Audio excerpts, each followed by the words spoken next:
Our first movie tells the story of a friendship behind prison walls that spans more than 20 years.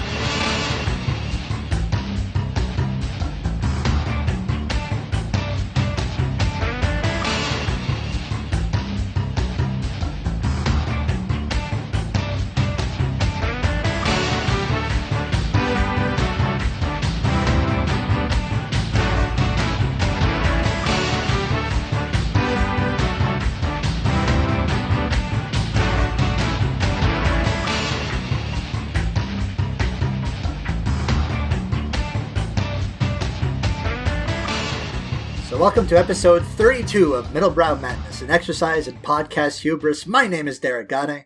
I'm Isabelle Arf. Derek, yes. Welcome to the new age. Oh, yes. The most progressive president of all time has been officially sworn in. It's the Biden era, baby. Hey, remember like how the Obama didn't actually accomplish fucking anything and set the stage for Trump? Well, what if we did that again? Just ran it back, but this time the person who's doing it is senile. It's great. I'm excited. I'm going to read a message that I sent to you last night, and we're going to go from there because I think it's a good little preamble for what is about to happen. All right. So I said, so Derek, good news. This was at 12:40 a.m., by the way. I feel like that's important. I was in bed by that time, just because I worked early. And also it was 2 a.m. where you are. That's right. It was 2 a.m. where I was. Yeah. So Derek, good news. I'm prepared. I have 2 intros ready for tomorrow. One for if Joe Biden gets assassinated, and one for if he doesn't. Oh, so no. We're all set. Now, as far as I know, it's 7:30 p.m. Eastern Time on Inauguration Day 2021, and as far as I know, Joe Biden is still alive. To the best of my knowledge, that is true. Uh-huh. Which, hey, keep on keeping on, buddy. Just go for it. Why not? Just keep on trucking until it don't truck no more. I was actually, I'll be honest, I was very surprised that there was a deep, dark little part of my brain that was like, there's a non-zero chance that it happens. I mean, certainly the political climate would allow for it, but I've done a pretty good job of shutting out that part of my brain. Like I entertained the notion, and then it immediately leaves, like so many intrusive thoughts. I mean, it's a good thing that that Joe Biden wasn't assassinated today. Just to make that clear. in the abstract, In the abstract, yes, a man did not lose his life. You can tell how happy I am. I mean, I will say for all of our listeners, I'm obviously not a fan of our former president, sure. Mr. Donald Joseph Trump. I don't know if that's his real middle name, but hey. I think it is. It's either Joseph or John. Not Jidenet. It is Donald Jorts Trump, which is the worst joke I've ever made in my life. Imagining Donald J. Trump in like Kevin Smith's jorts. Wait, pre or pre-weight loss or post-weight loss? Of Kevin Smith? That's right. Like pre. Like okay. These got to be the biggest jorts you can get. Yeah. Big jorts. Like the Peter Gabriel song, Big Time. I am full of bullshit today. I thought you were doing in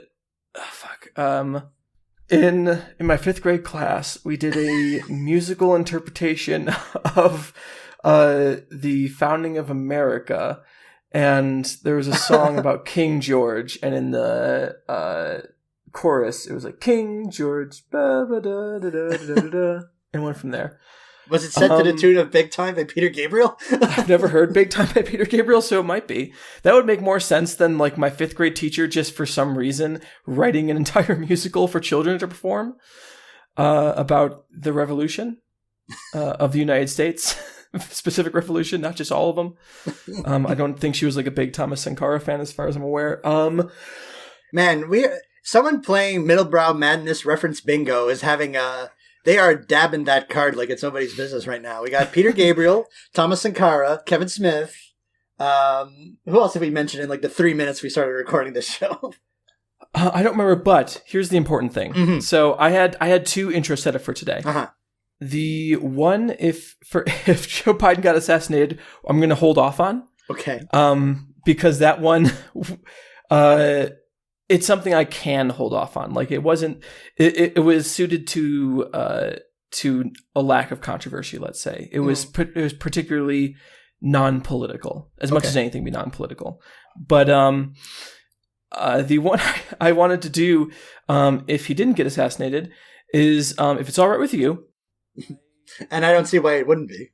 I wanted to read the tweets that I've made that would be most incriminating against me if I were to go to a court of law. Oh boy, you're airing out your own dirty laundry? I figure it might as well make it easy for the FBI. Like, it's like, you know. Like Don Henley? This is the second show in a row. This podcast. This is either the second show in a row or the second show in 3 where we've referenced Don Henley. Okay, so you were saying... we're going to start with like only the minorly incriminating ones. We're going to end with the worst ones. These aren't all directed at Biden, to be clear. They're just the kind of things that if you pulled them up in court immediately after Joseph Biden was assassinated, it wouldn't make me look great, is all I'm saying. Okay. I've made plenty of tweets like that, I'm sure. Like, I'm sure I'm going to watch this somewhere, but these are the ones that are worse than usual. Are they about Joe Biden specifically? Some of them. Okay, some of them. Some of them. So this is like a fucked up David Letterman top 10. Sure. Okay, so these are some of the more minor ones. So this isn't going to happen, but it would be outstandingly funny if Trump and Biden both died from COVID before November. Like, hey, pretty innocuous. I mean, it's as far as, yeah, okay. when Trump has COVID, you know, you get a little crazy. Everyone got a little crazy when Trump got... Remember when Trump got COVID? It was one of the best times of the past, like, of 2020. Like, not even close. Maybe the best communal moment of 2020. Either that or when that cop station got burned down. I was going to say when Parasite won 4 Oscars, but fuck me, I guess. I didn't even see that fucking movie. I don't give a shit. I do. I don't watch movies anymore. Only for this podcast and for a good time. That's all we do. Every other week on the Noise Space Podcast Network. Here's a couple that aren't explicitly directed at Joseph Biden, but that like give maybe a little bit of a character. And I want to end with the ones that are maybe the most incriminating. You're doing your Randy Newman. So my sizzling hot take is it would be morally justified for one of the other nuclear armed nations to give Iran a supply of nuclear weapons right now. I'm not saying you should do this, but it would be morally justified to burn down the Telegraph's headquarters in London. It would be more ethical to enlist in the Iranian military than the U.S. military. Those are all just true things. So, you know, true facts stated, can't get mad at me for that. There was the time that, this is one I got temporarily suspended for. I didn't know you were in Twitter jail. Just for a sec. It was quick. Well, I did it twice. One was when I told, what's the little man with the bad voice? Ben Shapiro. I told Ben Shapiro that the little man with the bad voice that I hope is like helicopter crash or something like that. Which, you know, I understand why I got put in Twitter jail for that one. I also understand why I got put in Twitter jail for this one. So Scott Walker, the former governor of Wisconsin, is that right? Yeah, former governor of Wisconsin, not to be confused with the fuck, what's the name of that song? I love that song. The Bish Bosh guy. Yeah, the Bish Bosh guy, which is very important you say that, because the tweet that he said some dumb shit, and then I quote tweeted him and said, I really wish you would have died instead of the other Scott Walker. Oh, right, he passed away last year, didn't he? Yeah, tragic. Lots of great musicians passed away last year. The Sun Ain't Gonna Shine Anymore by the Walker Brothers. I love that fucking song. It's a great song. Walker Brothers in general, wonderful. Here's a tweet I didn't make, but that I did post on Tumblr, because no one gets mad at you on Tumblr for posting things like this. I think people on Tumblr get mad at posts. They don't get mad at they don't get mad at me for saying the following though. Okay. A lot of people don't know this, but Mitch McConnell is vulnerable to many of the same things turtles are: pollution, being flipped on his back, large bore hunting rifles, and rhubarb leaves. Fucking semis running over him. But here are the most incriminating ones. There's more. But I cut some of them out. Disclaimer, FBI, these are parody. This is hashtag parody. Yeah, parody. Hashtag parody. Middlebrow Madness does not endorse necessarily the views expressed by their hosts individually. Well, Well, hold on. I think Middlebrow Madness as a podcast supports assassinating all living presidents, but I don't. Okay. I'm just saying. Okay. All right. Whatever. So, what's a real incriminating shit? God, I'm looking at these. I'm surprised that I didn't get reported for some of these. Oh my god. So, back in my day, people didn't get so uptight when you joked in public about assassinating a sitting president, including precise details for how you would do it, planned down to the minute of his next visit in your state. This is PC culture run amok. That one's, just a fun little joke. To be fair, a generous reading of that joke would be like, this is a play on PC culture talk and not killing sitting presidents. Yes, which that's what it was. But hey, then, so this is set up in the like two dialogues kind of tweet format. So Anarchist in 2020. I'm going to start a community-owned barbershop that exclusively offers gender-neutral haircuts, and you purchase one by singing a song about sustainable beekeeping. Anarchist in 1901. I'm going to murder the president. See, again, that's like... These are the fun jokes. These are the ones that, like, hey, I can explain these ones away. Just like I can also explain the one I made the other day that said, I think at the inauguration tomorrow, it'd be fun if you got a gun when you walked in, and you get told that it was exactly one bullet in it, but none of them do... but none of them have one, and when you try to fire it, you get ink on your face, and a flag that says bang comes out of the barrel. So that's very funny. But this one, so this was May 18th, 2020. I think the bipartisan solution is we publicly execute every still living president. That one, looking back on, not the smartest tweet I've ever made. But hey. There's a way... There's a way to make that joke where it's like fucking presidential Thunderdome or something. Yeah, but then people wouldn't know I mean it. I mean it when I talk about Mad Max shit. This wasn't that funny. We're gonna do a different intro. I mean, although, hey, maybe I will keep this in, but I'll probably cut some of that out, but I do want to read just one of my favorite. I was searching my own Twitter for like words like murder and assassinate and those kind of things, to find a lot of these. Oh, you and I navigate the world in very different ways, Isabelle.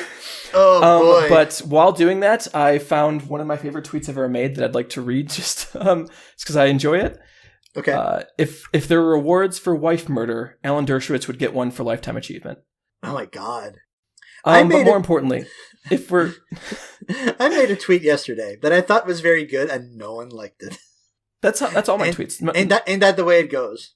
I mean, the one that I made the other day that got like 3 likes, and I was like, this is way funnier than you guys are treating it as, is the setup was Alvin Lucier was talking to you on a cell phone in a public bathroom, and he says, I am shitting in a room different than the one you are in now. Which is funny to everyone who likes minimalist like art music. For everyone else, that makes no sense, but it's fine. I mean, are you familiar? No, I'm not. I have absolutely no idea who that dude is. Oh, he made his most famous composition is called "I Am Sitting in a Room," and the text of it is "I am sitting in a room different than the one you are in now," and then he explains the process for the piece. And essentially, what he did is he recorded himself saying that, and then played it back into the room and recorded himself saying it again. So by the end of it, all you're hearing is the room resonance. You don't hear his words anymore. It's very good, and it was a great joke. Shitting and sitting sound the same, but. We're talking about Twitter right now, and a lot of this is getting cut out. So the most important thing we need to acknowledge is that RIP to a real one. RIP to the greatest poster. Like, I don't agree with everything that President Donald Trump did. Okay, as sure. President. But we have to admit that he was one of the greatest posters to ever do it. Like, probably, like who else is better? Like, Drill, maybe? But even then. I don't even think it's close. Drill is Drill is better than Donald Trump. No, Drill's like a creation, though. Donald Trump is a real human being. You do not, and you absolutely do not have to hand it to him. For his posting, you got to say saying things like, "I would like to extend my best wishes to all, even the haters and losers, on this special date, September 11th." I mean, that's a pretty good shit post. I mean, I'm not going to sit here and say it sounds like a drill. It sounds like a drill tweet. In a similar vein, sorry, losers and haters, but my IQ is one of the highest, and you all know it. Please don't feel so stupid or insecure. It's not your fault. Then there was everything he ever said about Robert Pattinson and Kristen Stewart, which, if you haven't read, please look up all the tweets he ever made about Robert Pattinson and Kristen Stewart. It's great. But my favorite one, This is, the way I think we should send him off in a little Viking funeral. Put this on the flag, print out a very large flag with this on it.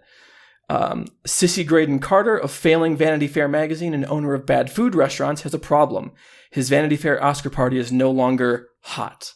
I love that so much, Derek. There's so many good things about there. There's the phrase bad food restaurants. Bad food restaurants. There's the idea that his Oscar party is no longer, and this is in quotation marks, hot. And you can imagine the voice, Graydon Carter being called a sissy, which is not a thing I hear as an insult anymore. I literally just hear it when, like, I'm getting fucked. But, ba-da-ba-ba-da-ba. Wrong podcast. Who cares?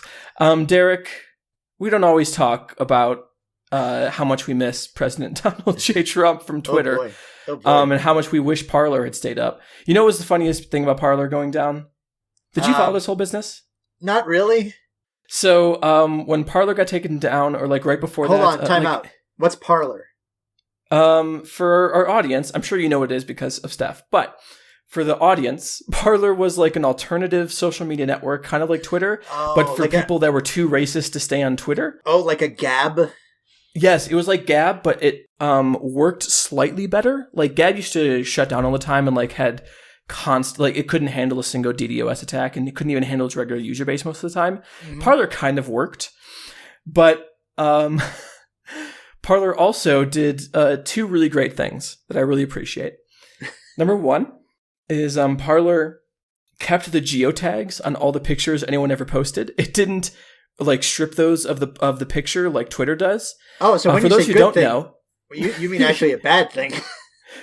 Here's some InfoSec information for all the kids out there. Whenever you take a picture on a digital like device, or on a digital device that is like GPS, it puts your geotag location in that picture. Mm-hmm. And if you're going to be doing anything illegal, you should make sure that you strip those out of there. And Twitter strips those out of there so that way, no one can just download it and know what your fucking location is. Parler doesn't do that. Parler just like put up the actual picture and kept all the geotag information in, which is beautiful. And even better, if you wanted like the professional Parler account, like their Twitter Pro, there was a Parler Pro. Yeah, there was a Parler Pro, and you had to give them a copy of your driver's license and I believe also social security number. That's insane. And it was on a WordPress site that wasn't secured properly, so someone was able to go in and download every single driver's license and social security number that Parler had in stock. That seems bad. I mean, it's only Nazis on Parler, so like whatever. Like, no offense to Nazis, but like I don't really care. They can eat shit.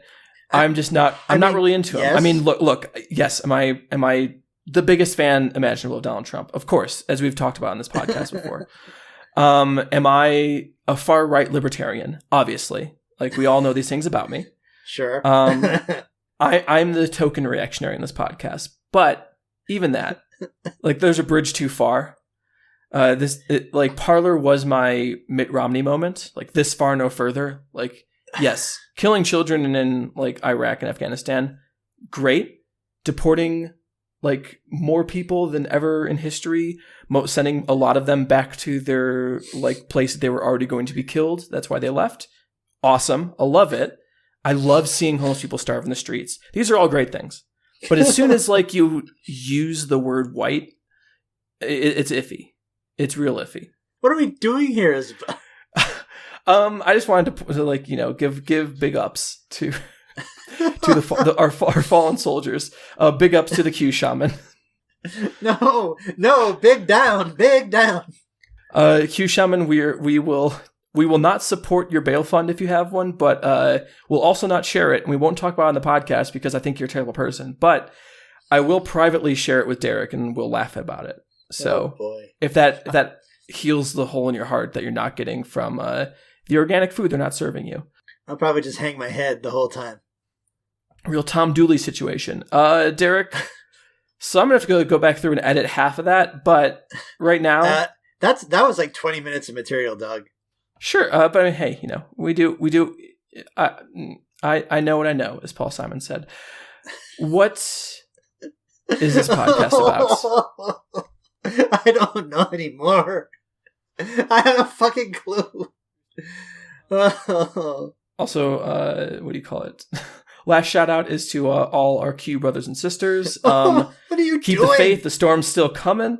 You just got to keep holding out for it. It's coming, guys. Don't worry. It's definitely not complete bullshit, and you definitely weren't just strung along for like 3 years. I'm about to storm the fuck out of this recording session. Has there been any like day of my life that something went from so scary to like so just funny, fucking stupid, so quickly? I don't know. Only you would know that. Only I can be the judge.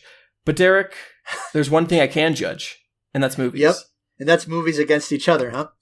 All right. So, despite everything you've heard, don't believe the hype. This is, for all intents and purposes, a movie podcast where we talk about movies. You can keep telling yourself that. Oh, boy. Every day gets also, a little harder. we heard about the update to the chastity device. We'll get into it next episode. We just don't have time. Oh, yeah. Don't worry about that. I brought it to Isabelle's attention, who obviously had already seen it. So yeah. Well, they talked about it in Trash Future, and also someone emailed it to me. Oh my god, a listener? Yeah. Shout out, man. So the gimmick of this show is that in 2018, Isabelle came to me with a bracket filled with the names of the 250 movies on the IMDb the names top of 250. sitting U.S. presidents That's right. The order I might want to assassinate them in. Well, I figure the job is mostly done for all the ones that are already dead. Hey, we can always dig around Reagan back up. I'll shoot that motherfucker again. I don't care. That being said, the gimmick of the show is we take... Yes? It's really tragic that Ronald Reagan didn't die from that. You know what's else is tragic? I was actually talking about this the other day. From the assassination attempt, you mean? Yeah. Like, hey, say what you will. I'm not saying that, hold on. I'm saying that John Hinckley Jr. was like a good guy, but I'm saying he had a righteous cause. And you are trying to get our ass arrested. It would have impressed Jodie Foster. There's no way around it. Okay. Something. Podcast. Killer Mike. I'm glad Reagan dead. Whatever. Yeah. If only I would have gotten to kill him myself. Derek, what movies are we talking about today? Can we just skip ahead? I have a headache. I'm the one making this longer, and I have like this terrible headache, and I just had to deal with some car shit, and I also have like 600 other things to do after this. But we have 30 minutes of recorded audio, and a solid 10 of them have to be about presidential assassinations. It's presidential assassination fan fiction. And you know what? Now that I say that, that's probably going to be the name of the episode, and I've just shot myself in the foot. No, Stephen King just wrote that. Is that one of his JFK novel from a few years back? Yeah, 11/22/63. Fun fact, because I've been Googling different presidential assassinations so much, when I Google Stephen King, one of the first things I get is Stephen King Kennedy assassination book. Thanks, Google. I appreciate it. So, the show, insofar as it is about movies, we have a bracket of 256 movies. That's the Internet Movie Database, top 250 films of all time circa August 2018. And 6 ringers that were kind of hovering around the bottom with the same score and amount of votes. And the gimmick is simple. It's a single elimination bracket. We pit 2 movies against each other, and one of them wins and moves on to the next round. Rinse, repeat until we get to the greatest movie of all time, asterisk. And this is episode 32. This is officially the halfway point, and which means we're also 1/4 of the way through the podcast writ large.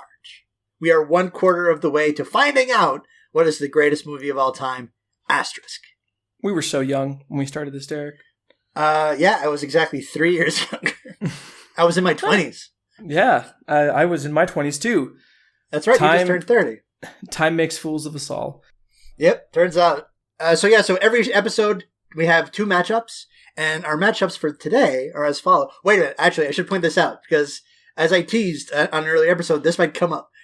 We have vetoes, since this is a 2-person operation. Sometimes we disagree. and we need a way to break ties. So we have these vetoes that we can use to kind of force a movie through.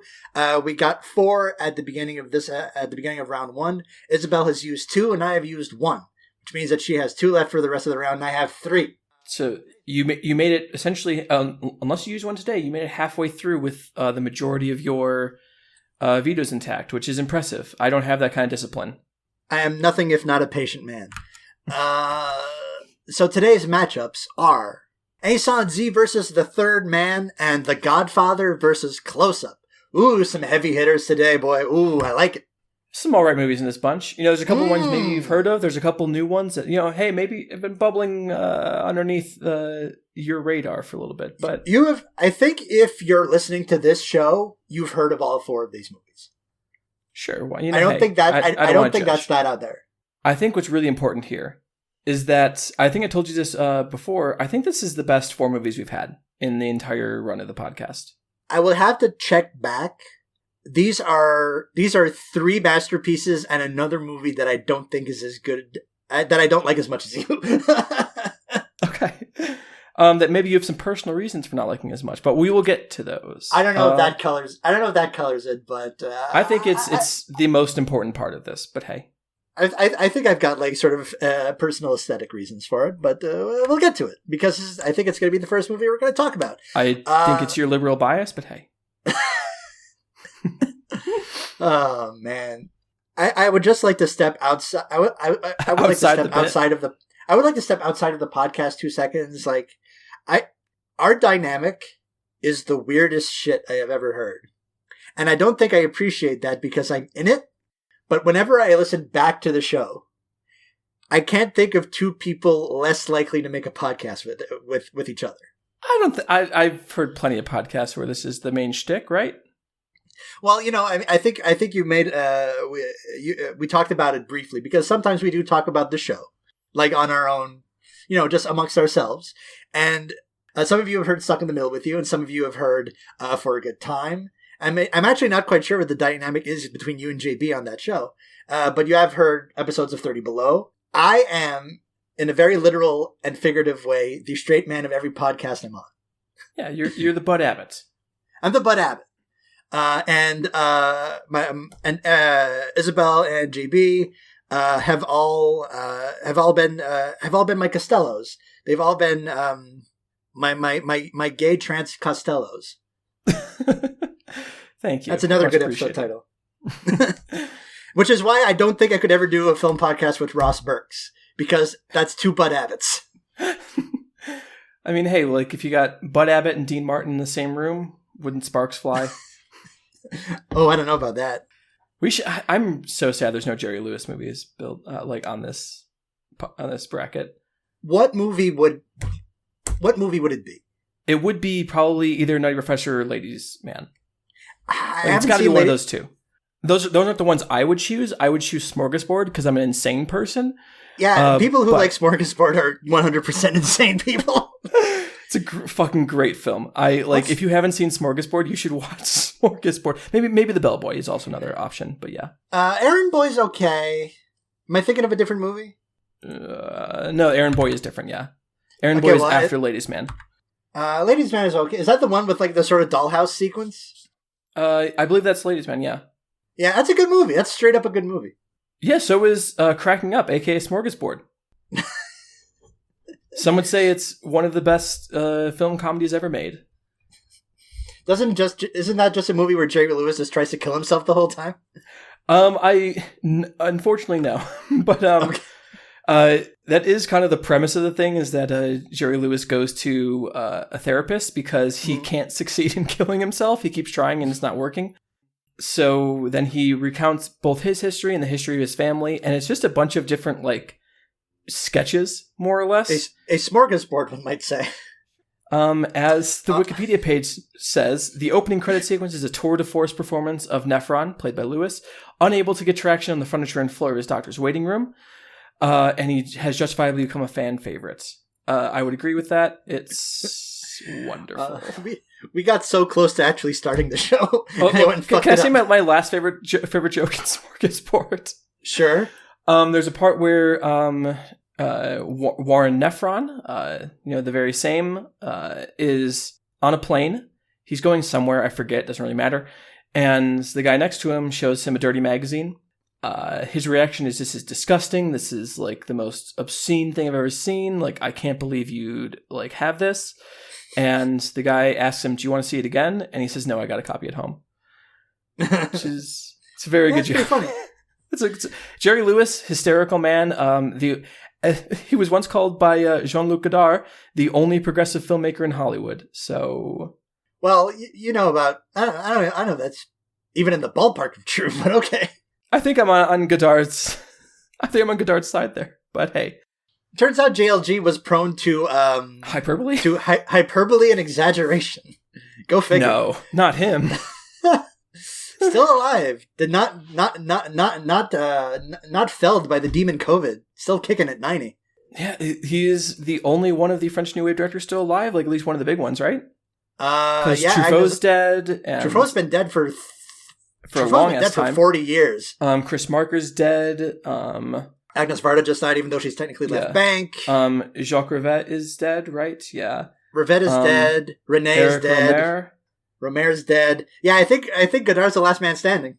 Which goes to show that spite will keep you alive. Spite and digital cameras.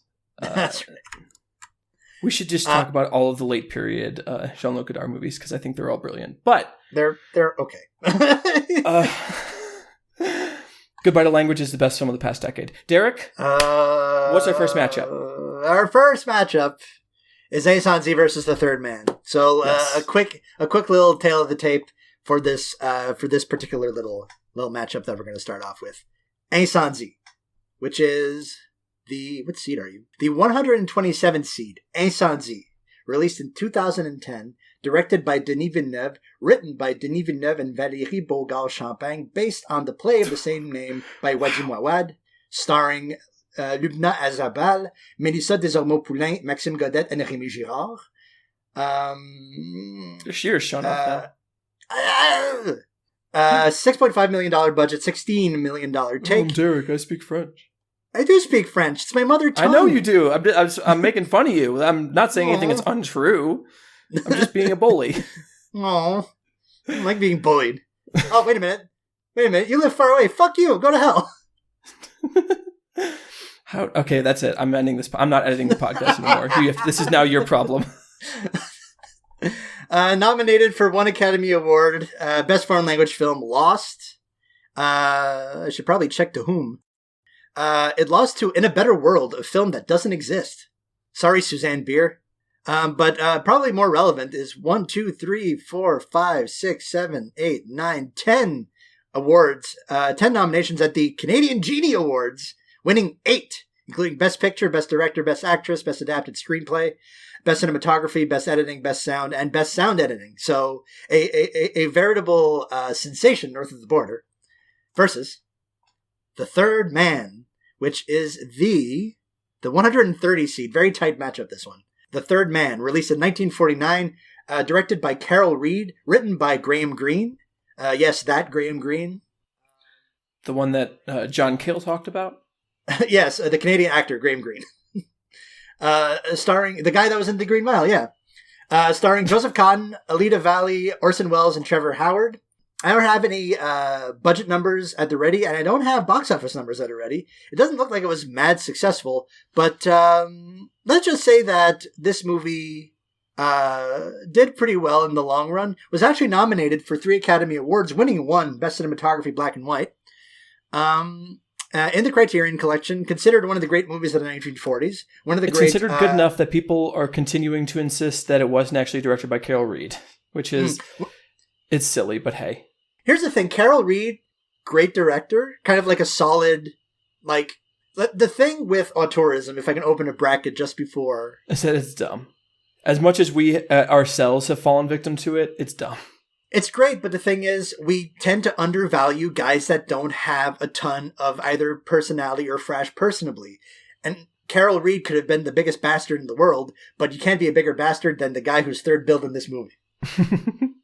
3 Academy Awards, 3 nominations, 1 win. Long Cultural Tale, one of the consistently voted one of the best British movies, one of the best movies of the 1940s, one of the great noir films. And good enough that people insist that the man who made it did not actually make it. So let's talk about Incendies, and let's talk again about returning director Denis Villeneuve. You might remember that we had a hell of a time with Prisoners, aka the most comically lugubrious film I have seen in a very, very, very long time. And we talked for quite a bit about Blade Runner 2049, too. We did. I think that is still our best pure discussion, mostly because we were on such opposite sides. Yeah. Is there any other movies by him on the thing, like his Arrival or Sicario on there? I don't think so. Sicario's not on there. Or and Polytechnique? What was the other one? That's definitely not on there. That's not on there. And it's not Enemy. No, Enemy's not in there. I think that was too divisive. But from Arrival's not on there. Although I found out looking for Arrival that the MMA drama Warrior is on the list, so we're gonna have fun with that one. Oh yeah. The Gavin O'Connor film. This is our third Denis Villeneuve film. So is Denis Villeneuve secretly one of our sort of middlebrow champions? I mean, I think 100%. Like I will say that I continually have the same problem with him, which is that I think he, as a guy who can put together a film, he can do that real fucking good. Mm-hmm. I think he puts together nice like pretty beautiful images, and his editing is pretty sharp. And you don't get hired to make Dune if your movies look like shit. Yeah, and he like that lugubrious tone you talk about, and like that heightened pulpy tone as well. Like he's incredibly well suited to those. I think he does it great. The problem is that most of his films are fucking dumb. Like most of his films are like little baby movies for children, and they think they're really smart, which is I don't know if I would go that far to say that the movies are stupid. They're simple-minded, let's say. Simple-minded. I don't know. Okay, they're not like complex, deep texts. I think they're the kind of films that lend themselves well to people believing that they have more to say than they do. Is that fair to say? That sounds like the kind of accusation leveled against another one of our middlebrow champions, one Christopher Nolan. But at least like Christopher Nolan makes entertainment with a capital E, whereas theoretically, at least, Denis makes art with a capital A. It's kind of they are artier movies. Like he'll bounce from genre to genre, and there is that sort of. I don't think that Villeneuve is a very pretentious filmmaker, but I do think he's a very portentous filmmaker. His movies, okay, that's fair. I like a lot of his movies. I like Blade Runner 2049. I like Arrival. Attendre ou sur Terre is like Diet Wong Kar-wai, which is actually pretty good. And I thought Incendies was okay, not to like spoil the bit. But they're all so portentous and lugubrious and pregnant with meaning that it gets kind of distracting, and it bogs down the otherwise kind of strong pulpy qualities of his film. They're like these two opposite sensibilities that don't quite gel together. Sometimes the pulpier side wins. Like I haven't seen Sicario, but I suspect that I would really like Sicario for that exact reason. Sicario is kind of or rather I should say Blade Runner 2049 is him doing Sicario 2 to his own Sicario, by which I mean, that's a really weird sentence. When you watch Blade Runner 2049, it gives you an increased appreciation for the original Blade Runner. At least it does for me. You know, I didn't like that movie. When you watch, I was not big on Sicario. I think it has a lot of problems, and I think it's. Are you saying that a Hollywood film made about the Mexican cartels is problematic? No, I'm saying it's not problematic enough because it doesn't have any fucking guts to say anything. But okay, I see. All right. Whereas Sicario 2 decides just to go all in, and it really made me appreciate how good Sicario was in retrospect and how well made it was, because Sicario 2 opens, like this is how the movie opens, is Day of the Soldado with what do you call it, Border Patrol trying to round up these evil people. And I don't say that as a statement on actual undocumented migrants. I do not believe they are evil. This is these the are movie the quote saying evil this. people. Okay. Yes. And they happen to come across, Derek, you won't believe this. This is probably the scariest moment I've ever seen in a film. They come across prayer rugs in the desert. Ooh. Oh my God. And there's like an overhead shot with like intense, like spooky music. And the idea is that coyotes are now escorting Muslim terrorists over the border. It is fucking ridiculous. It is incredibly racist. And if you really want to like Sicario more, definitely watch Sicario 2. Watch Sicario 2. That sounds really funny. So I think there's two big ways for us to come at Incendies, as I'm going to say. It's like incendiary. I get it.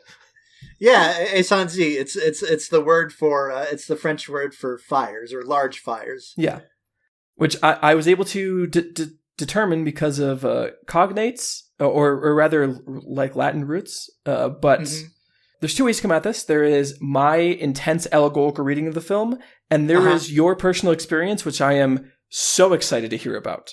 So what should we do first?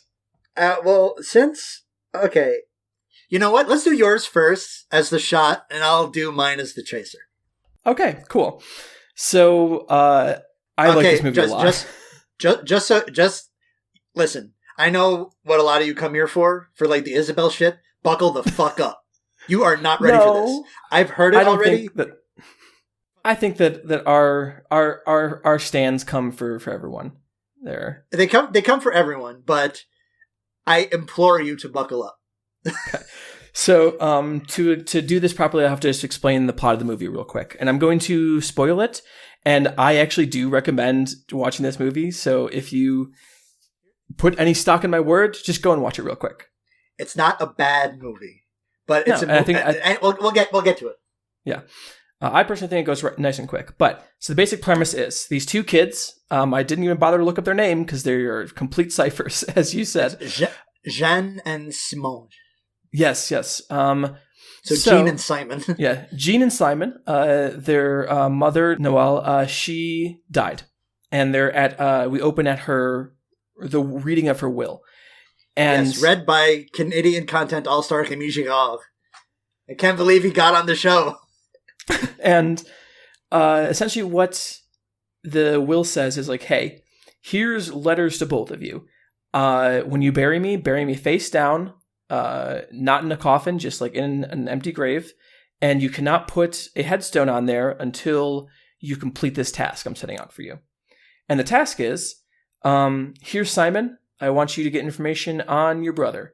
And here, Jean, I want you to get some information on your father. That's the right thing, right? Yeah. Okay. And Simon doesn't want to do this. And but the daughter does. Simon's a little butthead. He really is just an asshole. But the daughter does. She decides to go out to a fictionalized Middle Eastern country. It's not a real country in the movie, but I believe that the original scriptwriter is Lebanese. Lebanese Canadian. They shot in Jordan, so that general area of the world. Yes. And essentially we're told through flashbacks what happened. And what we learn happened is that Noelle, which is their mother, had she's Christian, and seems to be a Christian majority in this country. And she has a boyfriend or a lover, I don't know what the exact term would be, a person who she loves, who she has sex with as well. Who is Muslim, and he's killed by her brothers, and then she is almost killed, but she doesn't get killed, and she's pregnant, and she gives birth to a child, and that child gets sent off to an orphanage, but her mom, when the child is born, puts 3 little tattoo dots on the child's ankle, so that so theoretically, Noelle could find him later. And she goes to the north because she has to leave their village. Their village is in the south. She goes to the north to college. She's part of the college newspaper, everything like that. And while they're there, a civil war breaks out. A civil war between the Christian majority, I believe, is what's implied, and the Muslim minority. She takes a trek to go track down her kid because she's very afraid since he went to an orphanage where he would be perceived as Muslim. And what do you call it? So she goes to find that orphanage. She sees it's bombed. It's completely bombed out. But there's someone there who's like, I think some of the kids got out. It's like, go check X, Y, and Z. Long story short, she doesn't find him at first. Instead, she ends up joining up with the Muslim resistance. And she commits an assassination for them under the knowledge that she will be arrested and taken to jail and tortured. So she is. The people who are currently in power arrest her and take her to prison and torture her. But she is known as the woman who sings while she's in prison because her spirit never breaks. Because she's always singing, no matter how much they torture her. Until they send in this one guy, who at this point in this point in the movie, is he known as Nihad? Either way, I think he's known by the other name, but not actually that important. Abu Tariq. Thank you. I'm just going to call him Nihad because that is what we know him for the rest of it, and it'll make it less confusing in my brain. Until they send him in, he's like this master torturer, and he sexually assaults her, and she gets pregnant. And A, that is what stops her from singing, and B, she has twins. And what do you know? Those are the twins we know from the rest of the movie. And kind of the big twist in this whole thing is that get ready. Is that Nihad is also her son. He's the orphan's child that she lost and never knew what happened to. And she eventually finds this out because she gets, after she serves her prison sentence, she gets sent to Canada to be able to flee the country, essentially. And once the Civil War kind of breaks down a little bit more and he might be in trouble, Nihad is also sent out of country and also sent to Canada. And she happens to be swimming one day, Nawal is, and she sees the 3 tattoos on someone's ankle. So she immediately knows, this is my son, and she gets out of the water, and when he turns around, she sees who it is. And the 2 letters that they were supposed to give him, and they do give him at the very end, one is for the father, one's for the son, and the one for the father is obviously very angry, and kind of almost sneering, and really takes him to task, let's say, because he did a very, very one bad might say thing. that. And then the one to the son is essentially a statement of love and the fact that she promised to always love him and that she still loves him. And that's kind of how the movie ends. Is that fair to say that I get everything major?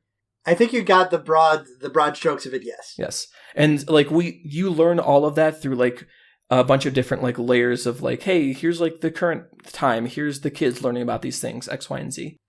It's got these very portentous fucking inner titles that this movie is separated in chapters, which immediately is a red fucking flag.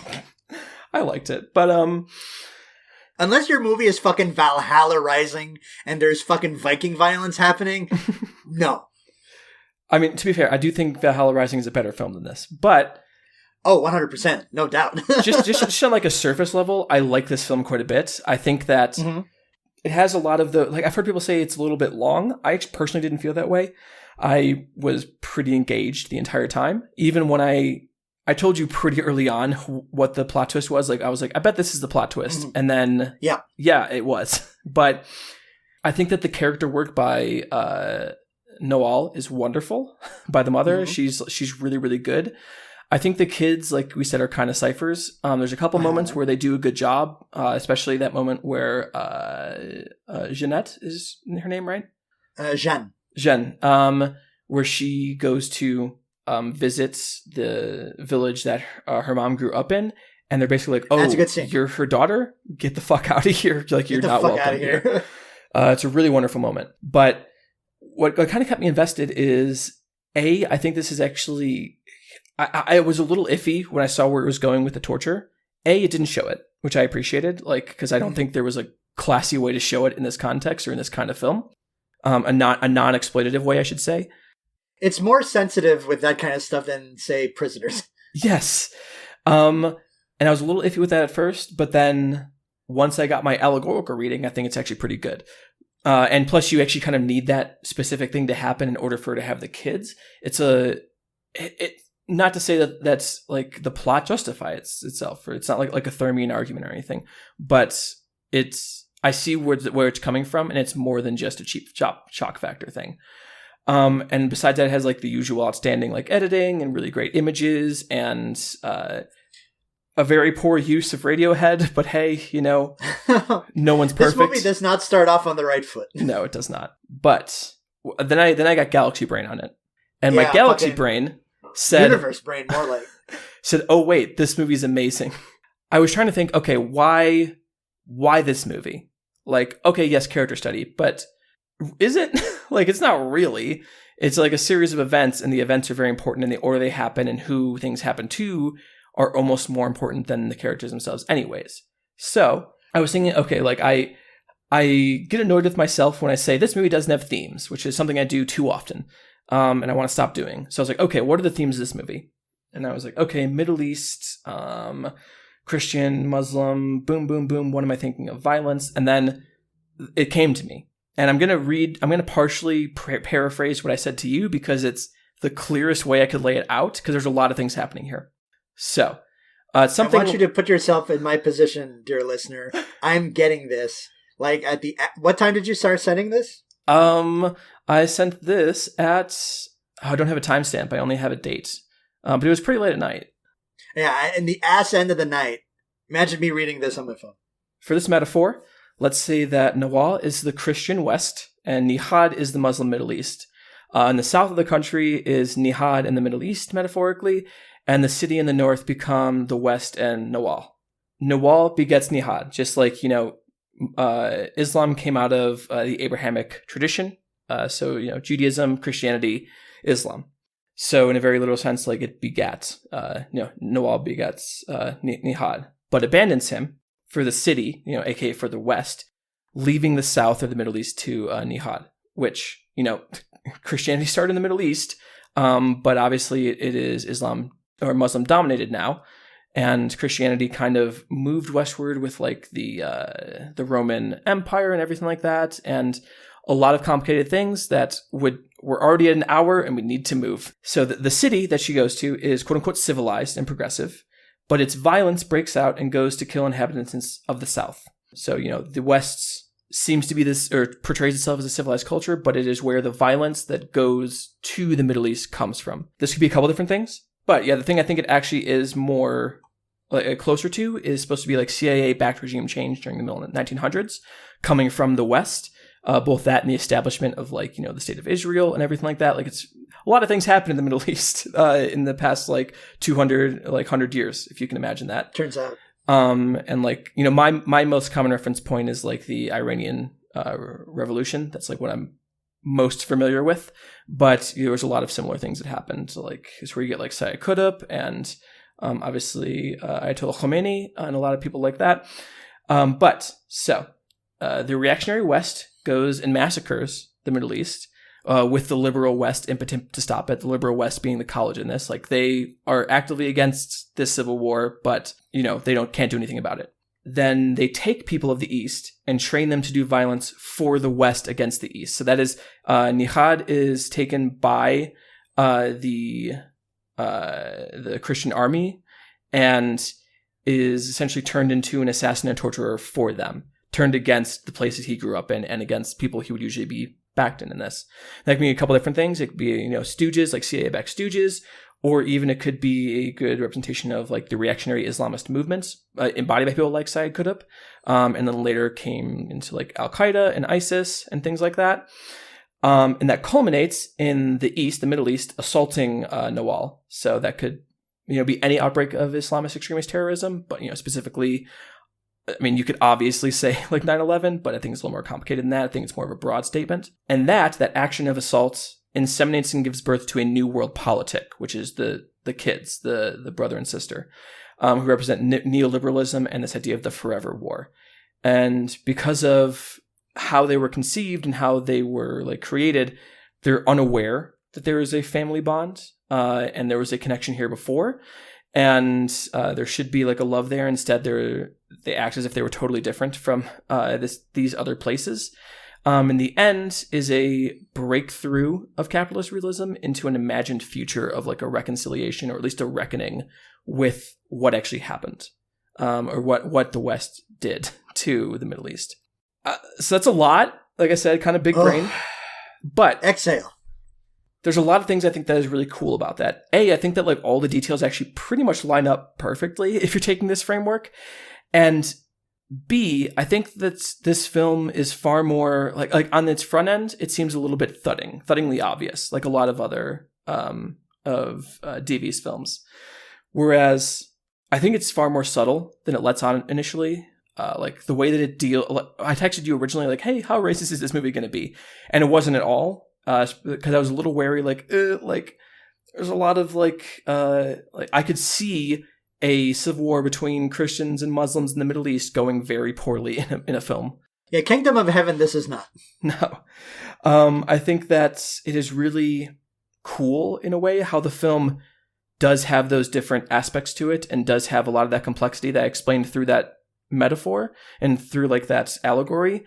But I think it also just works as a film itself because it doesn't both sides. It's very clear about where the violence originated, but it doesn't also pretend that one group didn't react in a certain way. Does that make sense? Yeah. Which I think is really cool. I mentioned to you, this is one of the more subtle moments that I originally was going to nitpick on here, but then as the scene continued, it turns out that the writer and the director were smarter than I were, and I didn't catch them. Is that Noelle, being Christian, there's one point where she needs to pretend to be Muslim to get on a bus because she's heading down south still. So she takes her cross off and she takes her scarf that she's wearing and tries to like tie it into hijab.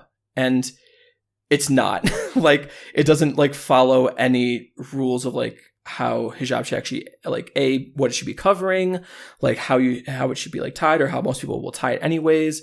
Or like what the rest of her clothes look like and the fact that those also don't follow those rules. Like anyone who is Muslim who looks at her can very clearly say like, that's a person with like a scarf on. That's not like someone who's actually wearing hijab, which obviously is not to, like, it's not to say that every Muslim woman wears hijab, but I'm just like saying in general. And I thought like, oh, I got them on this one thing. I don't know why I was so proud of myself, but, then the bus driver pulls up and he gives her a look and immediately, he knows that she's not Muslim. Like immediately, you can tell from the way he looks at her. But he lets her on anyways to like be compassionate and to try to get her where she's going. He chooses to trust her, which ends in him horribly dying. But not really through fault of that, but hey. And I've spoken for a while about this movie. Like I said, I liked it quite a bit. I had my Galaxy Brain take on it. Derek, I don't think you liked it as much as me. I want to hear about your history with this film. Well, okay, so a little bit of table setting. There was a time between, let's say, 2003 and 2006, so mid-high school to the beginning of college, where I was in more than one play, theatrical adaptations of XYZ thing. Mostly because we had, one of the arts option in high school was drama, and one of the required classes for my Sayyid degree in film was performing arts. I am not an actor. I'm very bad at acting. I am dog shit at it. I was never really quite good at it, and as you might expect, as someone who is not particularly inclined to be an actor, has a not great memory for dialogue, and who looks a bit like a weirdo, I did a lot of character work in these 3-4 years. Canada's own Brian Dennehy. That's right. Not as Irish as Brian Dennehy, but yeah, if you can imagine a West Quebec Brian Dennehy. Isn't it amazing how we got our first Irish president? Anyways, I'm sorry. I interrupted you for a very dumb joke. So I did Moliere and Ionesco and whatever. And the last thing that I did in college was I played the role of not insurrectionist. I played the role of a Muslim gunman number 3 in the most lily white production of Incendies you can possibly fucking imagine. Because imagine my fucking West Quebec ass in fatigues and a keffiyeh or whatever. Because I have an accent in my French. I sound like a 70-year-old person from Gatineau whenever I speak French. And I'm playing the role of a fucking AK-toting a fanatic, a killer, you know? And I had 3 lines and I fucked up 2 of them and I died on stage. I don't think this in any way colors my take on Incendies the film, which is, as you might imagine, a lot better than the production that we put on. So, Denis Villeneuve, I think, is... I really love that. I just want to say, I really, really like that story. Like, it's the kind of thing I wouldn't imagine for you because, like you said, you're not an actor. Like, it's not the kind of thing I would like imagine. Like, oh, Derek is a theater kid, because you're not. Don't forget, and I colored this in a little bit more. This is 2006, so I have like headbanger hair. I've got I've got the fucking long hair down to my nipples, and my hair is very straight. It's like, it curves a bit at the end like all the hair does, but I have very straight, very long, dark brown hair and a beard and the thickest West Quebec accent you can possibly imagine. And I'm threatening this poor woman on stage. And I want to be anywhere else except delivering the lines, 2 of which I fuck up out of 3. Do you remember them? No, it wasn't, they weren't complicated lines. It was like Stay Down or some bullshit. Gotcha. Because it was an adaptation, you see. We didn't have the budget for like a bus wreckage. But you all did learn Arabic, right? That's right. Yeah. And I immediately lost it all because I had no one to talk Arabic with. We should both learn Arabic. So, Derek, I need a friend to talk in Arabic with, and I just started learning, and I'm bad at languages. You should learn Arabic. This is my pitch on the podcast. I don't know. I always said that if I was going to learn a 3rd language, it was going to be Spanish because it was going to be easier. That probably would be way easier, but also like, this is just more of a me problem. Like in my own life, is that it is. I figured this would be easy, but it is shockingly difficult to find. Like easy to find and well-made resources for English, like native English speakers on how to pronounce, what do you call it? Like Arabic words, specifically in the context of like prayer, for like Islamic prayer. I'm trying to learn and it is fucking really hard. And I'm having to like go to like children's YouTube pages and be like, so you're learning how to perform salah. So let's go through it. Here's what you say. I mean, that's one way to do it. That's a perfectly legitimate way to do it. Yeah, but it does make me feel a little infantilized. I mean, beggars can't be choosers or whatever. Yeah. But on the plus side, I can do glottal stops pretty well. So I got that going for me. Which one of those is? The one where like, what's a glottal stop? Like if you'd be like, hot, Derek. Like when you're stopping like the air with like your tongue. It's most famous for like in Fidelity by Regina Spektor with the art part. Yeah, like that stop is a glottal stop. I actually kind of have to do that for my job for reasons that are too boring to mention. So my take on Incendies, 75 minutes into the show. I didn't like it as much as Isabelle because I didn't have and I continue to not have any context for that interpretation. So like a fucking knuckle dragger dunce, I've got to kind of interpret it as a film qua film. And I think this is a film that it's completely unsurprising to me that Denis Villeneuve transitions immediately from doing this in Canada right into doing Prisoners in America because they both have this same kind of like it's not quite as lugubrious, even though it is quite lugubrious in its own way. And it has that same kind of portent, but it's not comical in any way like Prisoners is. This is, as with Prisoners, a very portentous film to me. And it's very stagey. I think this might be the one thing that colors it for me is that I can't get away from how stilted a lot of it is. In its dialogue, in its delivery, in its thematic delivery. See, I think this might be a bias coming in because I didn't feel that way except for like the math stuff. The math stuff. But the math stuff isn't very much. It's like 3 scenes. Like it's not even that set up well.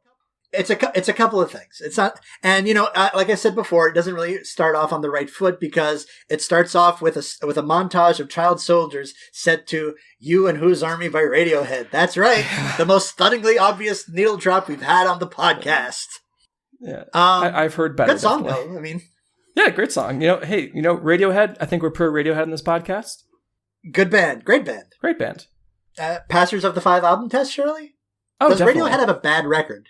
Well, I know Pablo Honey, everyone probably? hates Kid A. They all love Pablo Honey. I mean, people used to hate on the King of Limbs, but I think the King of Limbs is actually pretty darn good. That's a good record. I think they haven't made a less than like great album since The Bends. That's my Radiohead opinion. So the run would go. The first run would go The Bends, OK Computer, Kid A, Amnesiac, Hail to the Thief. Is that correct? Am I missing something? No, you're correct. Whereas like my run would actually be starting at Kid. Actually, kind of starting at. It'd be a 6 album run for me. Or okay, I'm not saying that. I'm not saying that there's just a run of 5. I'm just thinking of the first run of 5. Yes, yeah, the first run of 5 would be The Bends through Hail to the Thief. Yes, I agree with that. That's as good a run as they come. I think. That's pretty good. I'm not. But we're not talking about Radiohead. Yeah. Okay. Yeah. Pause or stop that conversation. We can't get any farther into there. But you're saying other things that are stagey. Okay. So yeah, it is kind of stagey, but it is a film that takes place in a notary's office. It takes place in a prison. It takes place in small places. There's a reason, so that's fine. But the staginess comes a lot more in the way the dialogue is written. It feels like stage dialogue, but that's just me. I think the performances are fine. I think the actress who plays Nawal, I will get her name right now. Her name is Lubna Isabelle. She's quite good. But everyone else is kind of okay. Rémi Girard, I really like him.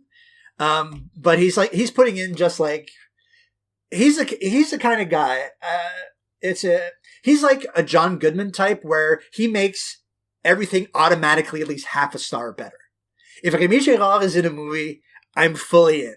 And he's a complete pro. I just like it when he shows up in movies. So I didn't feel its length as much as I thought I would, but this movie kind of suffers in a way that a lot of sort of more serious-minded, more kind of slightly prestige-y movies do, in that, yes, everything is really classy and beautiful, but so what? And I think that might be on me because you answered with your whole speech, this is what, this is why. But I don't have that context, so I can't have that reception. So all I'm left with is this very pretty but portentous journey of self-discovery. To be fair, I think I'm also just predisposed to being a fan of the portentous more than you are. I think if this movie was more histrionic, if it was more melodramatic, I'd probably be more into it, okay. Actually. If it was half an hour shorter and about 75% funnier, not only would it be a completely different movie, but I'd probably like it better. Yeah, if he had made a different film, maybe it would have been a film you liked more. Maybe. But you know it's a film that I know you like quite a bit. What's that? The Close-Up. That's The Third Man. That's the next matchup. That's that right. was a joke. Oh. It landed about as well as a bomb sent by America in the Middle East. Derek, The Third Man. The joke would have been The Fourth Man. Sponsored by Raytheon. That is our podcast. Oh my God. If you really need to kill a bus full of school children, Raytheon's got you covered.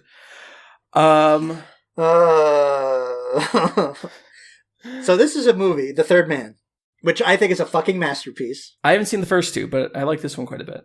Yeah. No setup needed. It just gets right to the meat of it.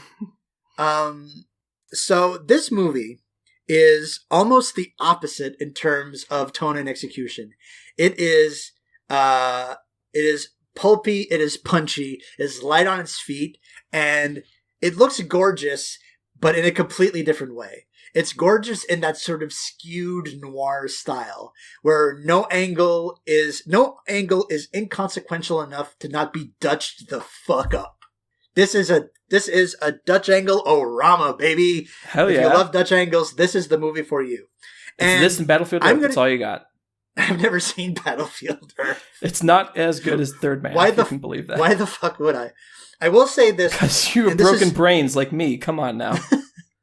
And this is something that I think this is not a wild take. I think that Orson Welles in this movie gives probably the best supporting performance in a film in the history of motion pictures. Yeah, if it's not the best, it's in the top 10. Like not even not even a problem. This is the yardstick against which every supporting performance should be measured in terms of just performance, in terms of just presence. Like, I mean, Orson Welles has always had density of presence. Density of presence. Yeah. Exactly. Thank you. Like he's in, I think, he's in 3 scenes total. He's in 4 scenes total. Yeah. It's the part where he shows up with that little fucking Orson Welles smirk and he doesn't say a fucking word. And it says everything you need to know about this guy. The conversation in the Ferris wheel. The denouement in the sewer. And I think there's one other scene. Yeah, but that's it. It's not very much. No. But whenever you think about this film, guess what you think about? It's not Joseph Cotten. Yeah. Who does a pretty good job in this movie. He's very good. He's not bad. It's just that when you're up against what Orson Welles is bringing, it feels almost mean. It's unfair. Yeah. So the third man is so broadly speaking, it's Joseph Cotten, who is going to occupied Vienna post-World War II. Vienna. Yeah, post-war Vienna. Post-war Vienna, importantly, not occupied. To meet his friend Harry Lime, played by Orson Welles. And some shenanigans are afoot, one might say. He's a writer. He's going to meet his friend who he says will get a job for him. And immediately he gets embroiled in some underworld underground spy ring chicanery. Exactly. It is almost textbook wrong guy pulp stuff. And guess what? It's a fucking trope because it works every fucking time. And I will say, I had never seen this movie before. It is very funny to me that within 2 minutes of him getting to Vienna, they're like, "Oh yeah, your friend who invited you here is dead. Bye." It's a great way to start it out. It's just hey, kick it into third gear right away. Yeah, key thing is Harry Lime is dead. Turns out he's not. He faked his own death for reasons. For bad reasons. For bad reasons. So yeah, this movie is one of those movies like 2001: A Space Odyssey, where it's the total package. It's got everything. It's got amazing performances. It looks fucking amazing. The score is distinct. You will never forget it. It's got one of the great final shots in cinema history. One of the great supporting performances in cinema history. It's got one of the great, not a one and done performance by, what's her name? Alida Valli, because she was she was considered in the day to be kind of a budget Greta Garbo or whatever, but she's great. She was fucking awesome in this movie. And I mean, she ended up being kind of a cult horror icon, weirdly. She was in Inferno, Suspiria. She was in Eyes Without a Face. She kind of has that look, though. She kind of has that sort of what's the name of the actress who was in Cat People? She has that same vibe. Yes. I'm Googling that while you talk. So, and yet there's I already said the score. It's a zither score. It's Carol Reed is one of sort of the great unheralded, not unheralded. He's gotten his due, I think, but one of the great sort of carpenters of the British studio system. Quick question: were you talking about the Paul Schrader Cat People or? No. I wasn't talking about Natasha Kinski. I was talking about the OG one. Simone Simon. Same vibes with Valley here. It's got a great twisty little Agatha Christie plot going on. It's fucking perfect. It's a perfect movie. I didn't like it quite as much as you, but I do think it's fucking excellent. I wouldn't say it's perfect. There was a certain thing, it very much, I liked the first half, but I loved the second half, and almost the first half is hurt by the second half because I'm like, oh man, this is like what the movie could have been this whole time, and I had this other half. Oh, bummer. Whereas if it would have been the same quality all the way throughout, and there wouldn't have been that like sharp jump, at least to me, it wouldn't have been as noticeable that I didn't like the first half as much as I liked the second half. Does that make sense? Yeah, this is something I noticed, though, that I am a lot more receptive to a movie setting up its back half. This is the same thing that happened with Wages of Fear, where it's like, I like the part where everything is kind of like where the dominoes are being set up. Whereas you are really more into the dominoes actually falling. Not that I'm not into dominoes falling. I like the stasis of the dominoes. like I like it to be in one thing. This is going to sound weird, but I don't generally like arcs to movies. Like, I like when movies have a tone or a mood and they stick with it, or they have like a thing they're doing and they stick with it. Which is why I've often said like that stories are kind of the least important part of a movie to me. It's because I think stories are important, but plot you could probably do with a little bit less of. Why did I sound Irish just now? Plot. But yeah, it's like I like tone and vibe far more than I like anything about like what's actually happening. And because of that, like when I think of movies I love, like the assassination of Jesse James by the coward Robert Ford, there is a movie I love, incidentally, don't get me wrong. Yeah, there's character arcs there, but it has a tone and it has a thing that it's doing. And it does that for 2.5 hours or like almost 3, and it's perfect. Whereas this movie is a little herky-jerky. I don't know. I think the herky-jerkiness is kind of part of the tone. Like, it's a skewed noir. Like, it gets more sort of a little bit more abstracted with like the sort of great classic chase scene in the Ashes and Diamonds ass chase scene at the end. I think maybe instead of a skewed noir, I wanted just a fucking surreal, like, dreamlike noir. Like, you wanted, like, Detour or something. Yeah. Or hell, I wanted, like, what do you call it? Carnival of Souls, but noir. Which I think is fucking awesome. But I do, like... You're just better at appreciating movies than me. It's okay. I get it. No, you don't have to keep pounding it in, Derek. It's all right. No. This is clearly an aesthetic thing. This is clearly... Like, I am way into, like basically tone poem films, right? But I'm the kind of guy that, like to use my domino metaphor just now, I like to see the dominoes set up before they're knocked the fuck over. Yeah, I think that, like, I will occasionally, if it's especially creative, but I'll be honest, I didn't really pay attention to much of the plot here. I know the thing that Harry Lime did that was bad. I couldn't tell you how that setup came about or what happened after it, because I wasn't really paying attention to that. I was paying attention to like the score and like how the movie looked and like how people were acting. That was much more important to me than like how those dominoes were being set up. In fact, like I'll say I didn't notice most of the dominoes being set up because it wasn't important to me.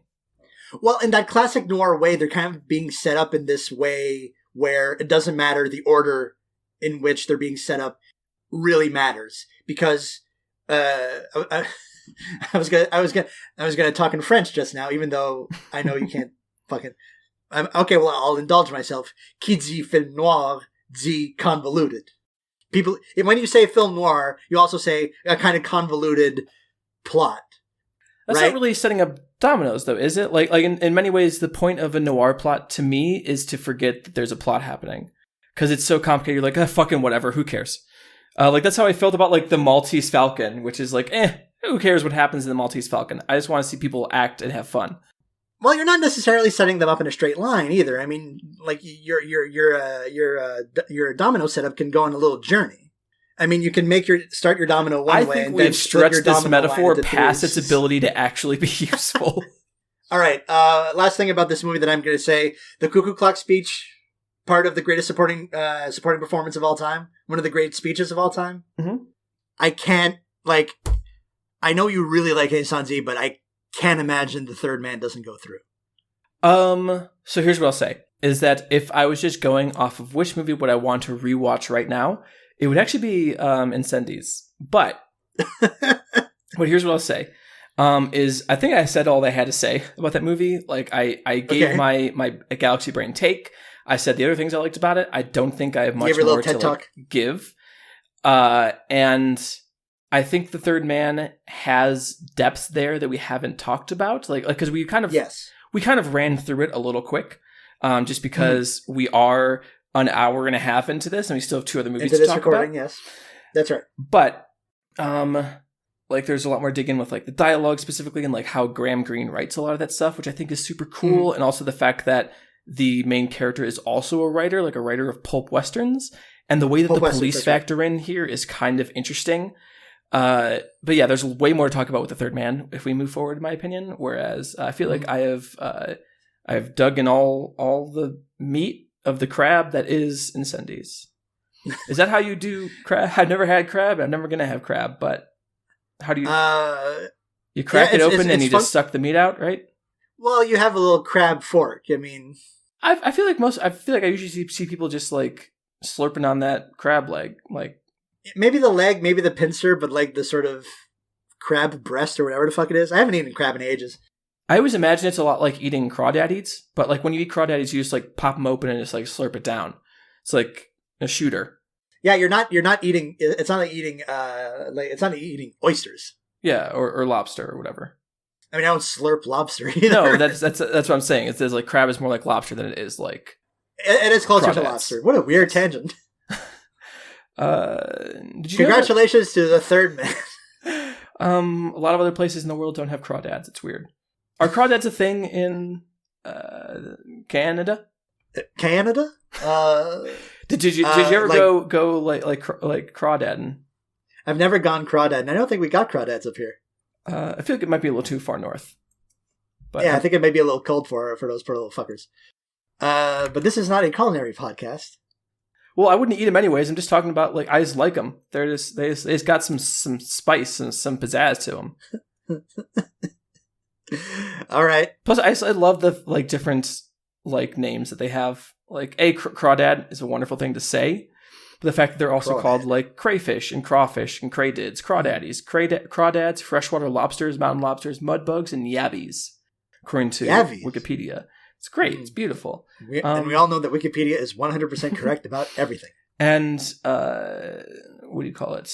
When Wyoming, the University of Wyoming, had a like foods from all across the country day, they had a like crawdad boil, and they had deep dish pizza. I was vegetarian then, so I didn't have any of the the crawdaddies, but I will say they looked disgusting because I think all bugs look disgusting. Sorry to like. Crawdaddies, I support you, like, spiritually, but I can't be near you. But the deep dish pizza that they made was... So you know how deep dish pizza is, like taller than a regular pizza? Wait, when did we start talking about food? Hold on, this is real quick. You know how, how like a Chicago-style deep dish pizza is, like it's almost like a pie. Like, there's, like, a whole it's side like cheese of the crust. Pie, yeah. Yeah. So apparently the person who was making this didn't know that. Instead, what they did is... I'll never forget this, because I bit into it, and I was like...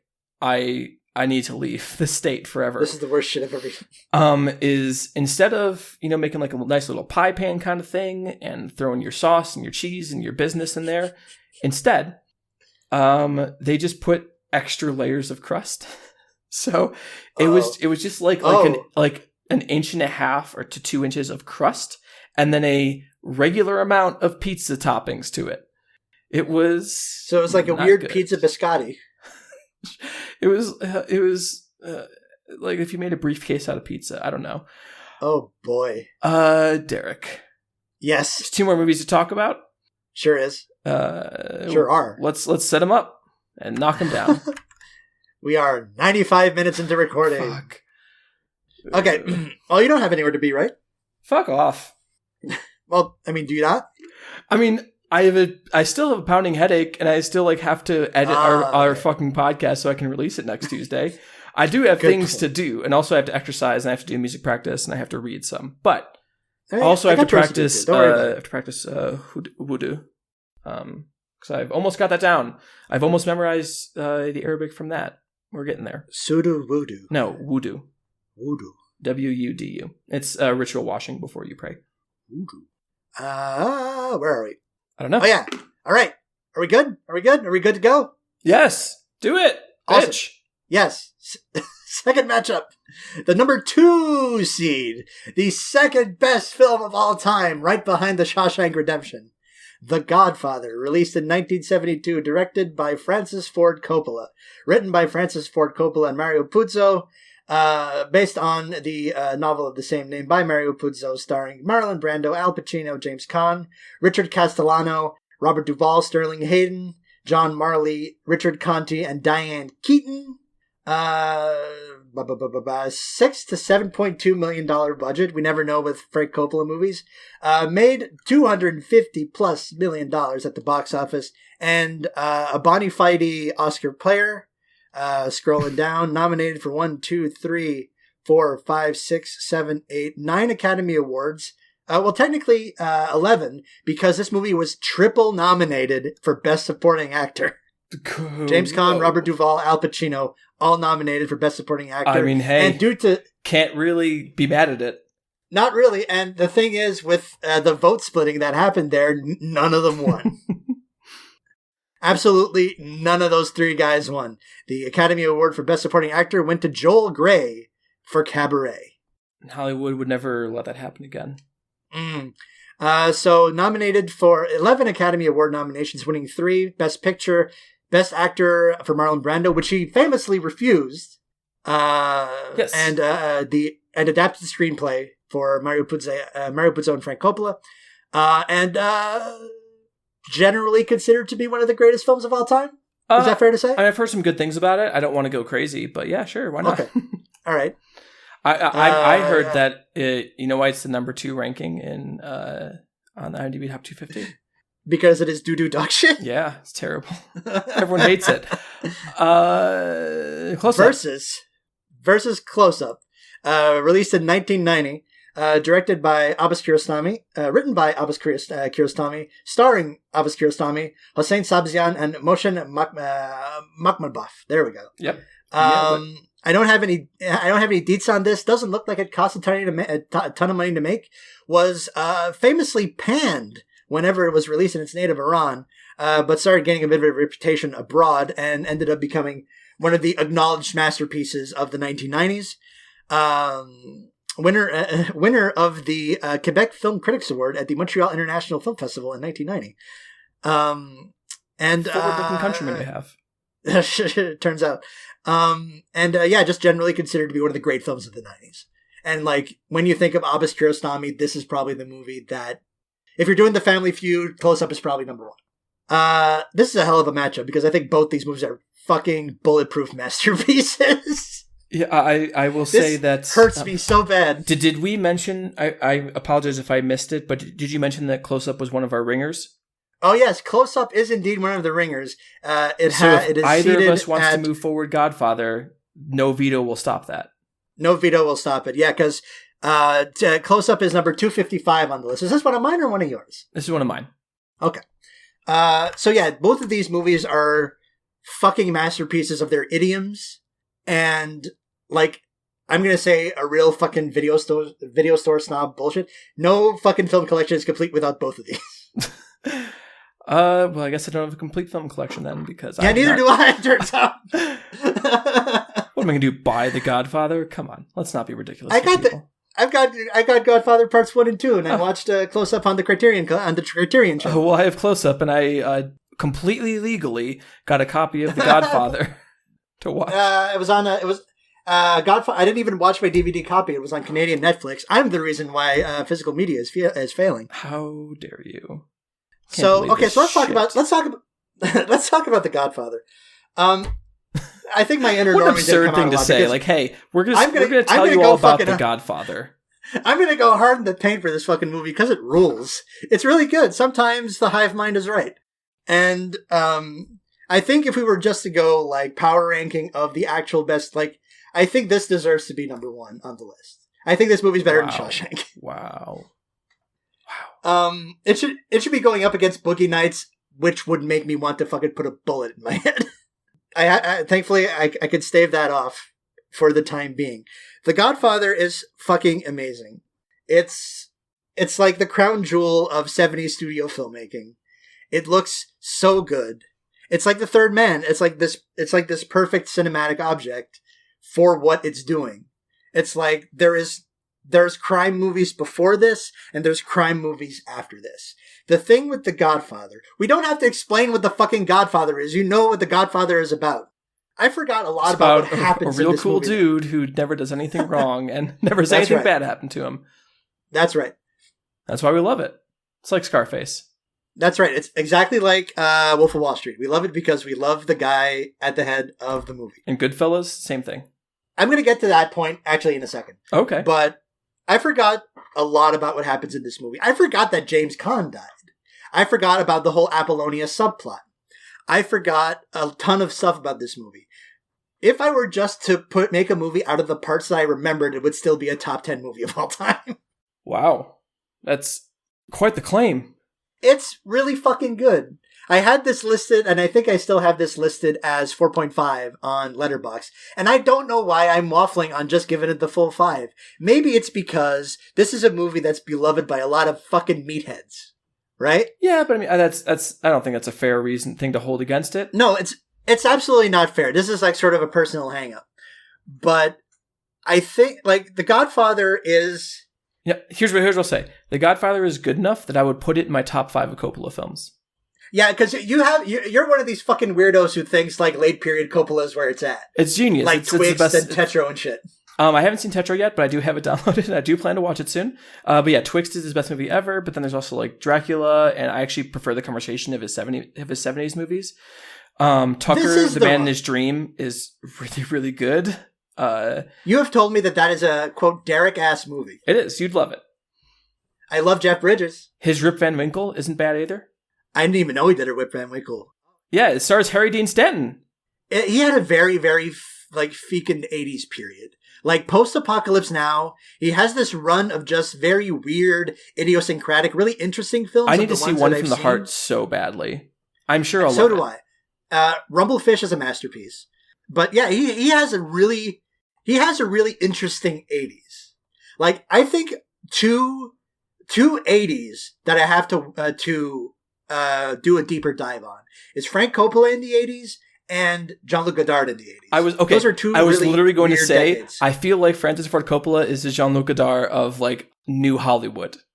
Because this is the run in the 80s. It's One from the Heart, Hammett, The Outsiders, Rumblefish, both in the same year, Cotton Club, Rip Van Winkle, both in the same year, Captain EO, the fucking 3D ride with Michael Jackson. Yeah. Peggy Sue Got Married, Gardens of Stone, Tucker, The Man in His Dreams, and New York Stories. That is an addled run. But that's not the thing that a human should make. No. But this is the run. I know when we talked about Alfred Hitchcock recently that I said he has one of the God 5 movie runs of all time. But I would, like, fucking Frank Coppola gets pretty fucking close. Because this is the run. Godfather. The Bellboy and the Playgirls. Tonight for Sure. Right. Dementia 13. I've seen 2 of those. I bet you can guess which 2 I've seen. The first, the ones he made in 1962. Sure. Yep.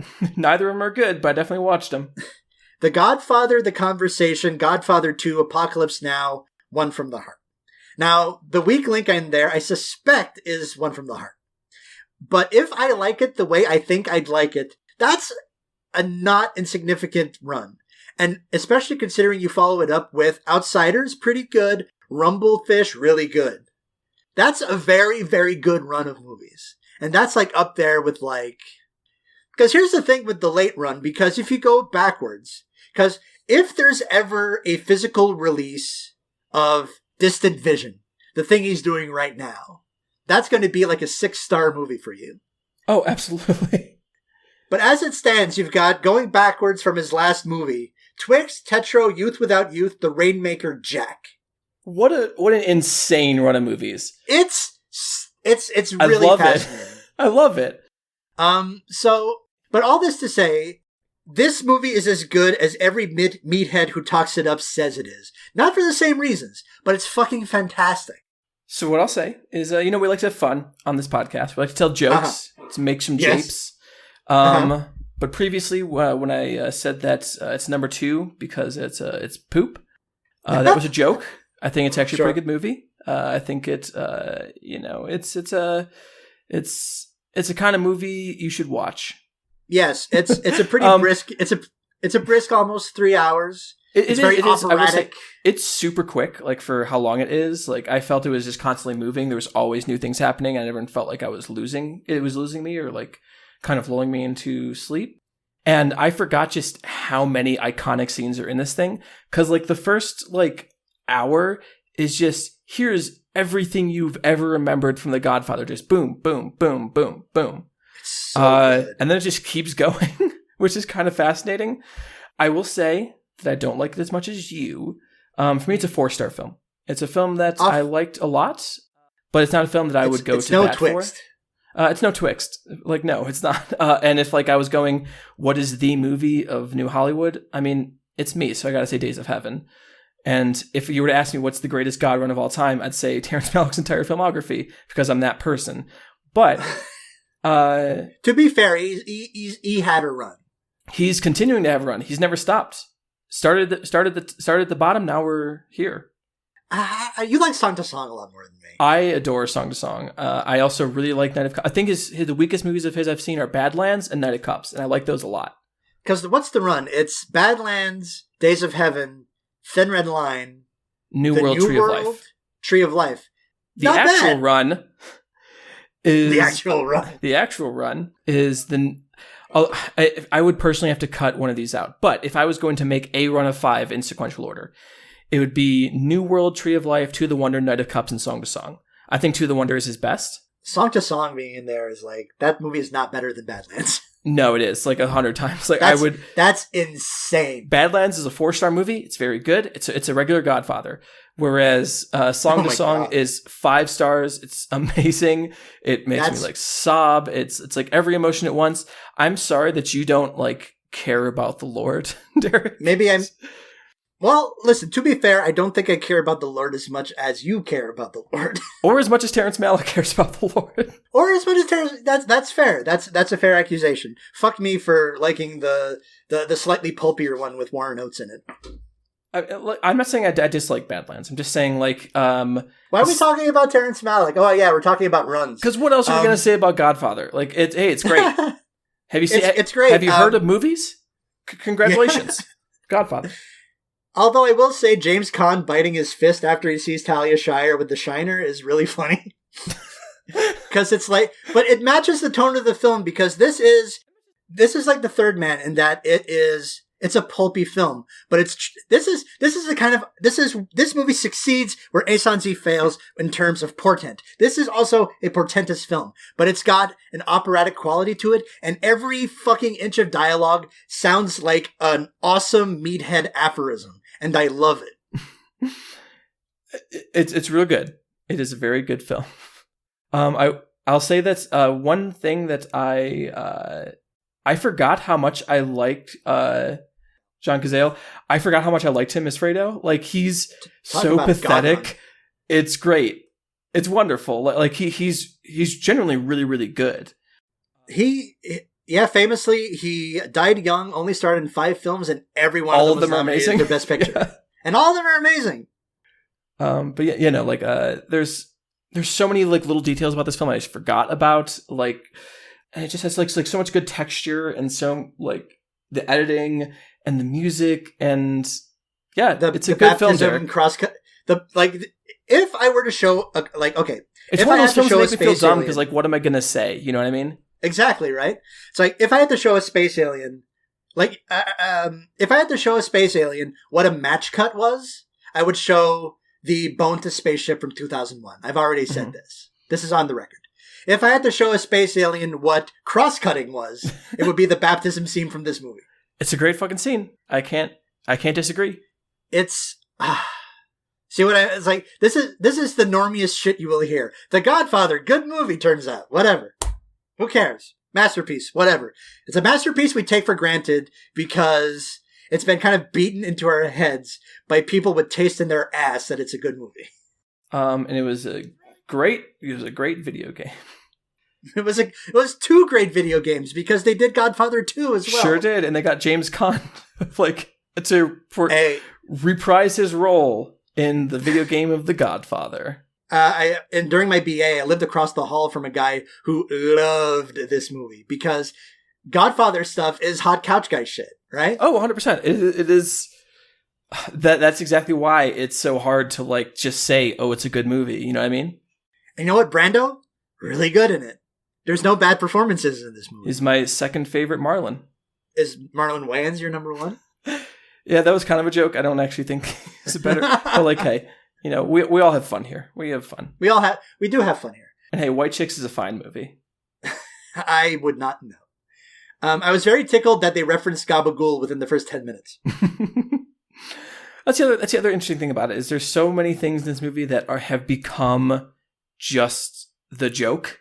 I got the Gabagool! Yeah, but it works. It's a good movie. Can I lay down a really stupid joke that I was trying to find a forum for, and I think I found it here because no one's going to listen? Is it going to be discriminatory against the Italian-American people, Derek? No. Okay. Well, then I don't want to hear it. Okay. Well, you're going to hear it anyway. Okay. So here it is. Concept. Saying gabagool, but the same way that Travis Scott says Jamba Juice in Sicko Mode. So, I've never heard that song. It's a good song. You lost me. Oh, well. Someone will find that funny. Hit us up in the Discord if you thought that joke was funny. Now, what's great is Don't Be a Menace to South Central While Drinking Your Juice in the Hood. That's a great film. Almost as good. A Marlon Wayans joint. Yes. Almost as good as Close Up, the competitor facing off against the mighty 2-seed, The Godfather. So it has its work cut out for it. Oh yeah, this movie is also a masterpiece, but it's a much more it's a masterpiece of way more modest means. It's a conceptual masterpiece. When you think of docufiction or metafiction, this is top 5. This is like one of your go-to examples to describe this particular style of sort of meta filmmaking. It's like a little verite. It's a little, it's got a whole sequence towards the end where the sound cuts out. Maybe it's on purpose. Who knows? But it does add to the texture of the film. It's film, the best moment of the movie. It's really good. It's because it's legitimately frustrating. Yeah, but like, it makes it more beautiful. Is my fun opinion.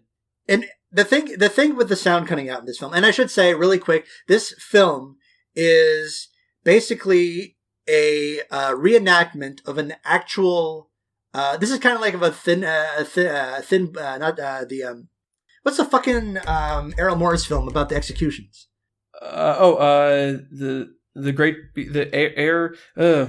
The air up there. So wait, no, I'm thinking of the Werner Line? Herzog one. Well, the Thin Blue Line is the one about the cops. Is that what you're thinking of? Yeah, the one with the guys on death row who got exonerated. Oh yeah. No, you're right. The Thin Blue Line. Yeah. Yeah. Okay. So this is kind of like in that. It's that thing where it's like it's a giant reenactment of an actual crime story where. Well, part of it's a reenactment. The court scene is actual like real footage. It's real people playing themselves in the lead up. Movie. Yeah, in the setup to and execution of a reenactment of an actual court case involving a fucking cinephile weirdo who, because he kind of felt like it impersonated a popular Iranian filmmaker. Well, we'll get into why he did it because I think that's the meat of the film. Amazing. That's the meat of the film. This is the central question. I think this movie, more than any other movie ever, I'm going to be hyperbolic here, but I don't think it's actually hyperbolic. I think that's... Jean-Luc Godard. I think if you were to say, what is the movie that explains why movies matter? It's Close Up. Like, it has to be Close Up. Like, this is the movie that says, hey, here's why movies are important. Here's why movies mean something. And they're not just Why fun. do movies have the pull they do? Yeah. Why should we keep making them even? And Close Up tells us.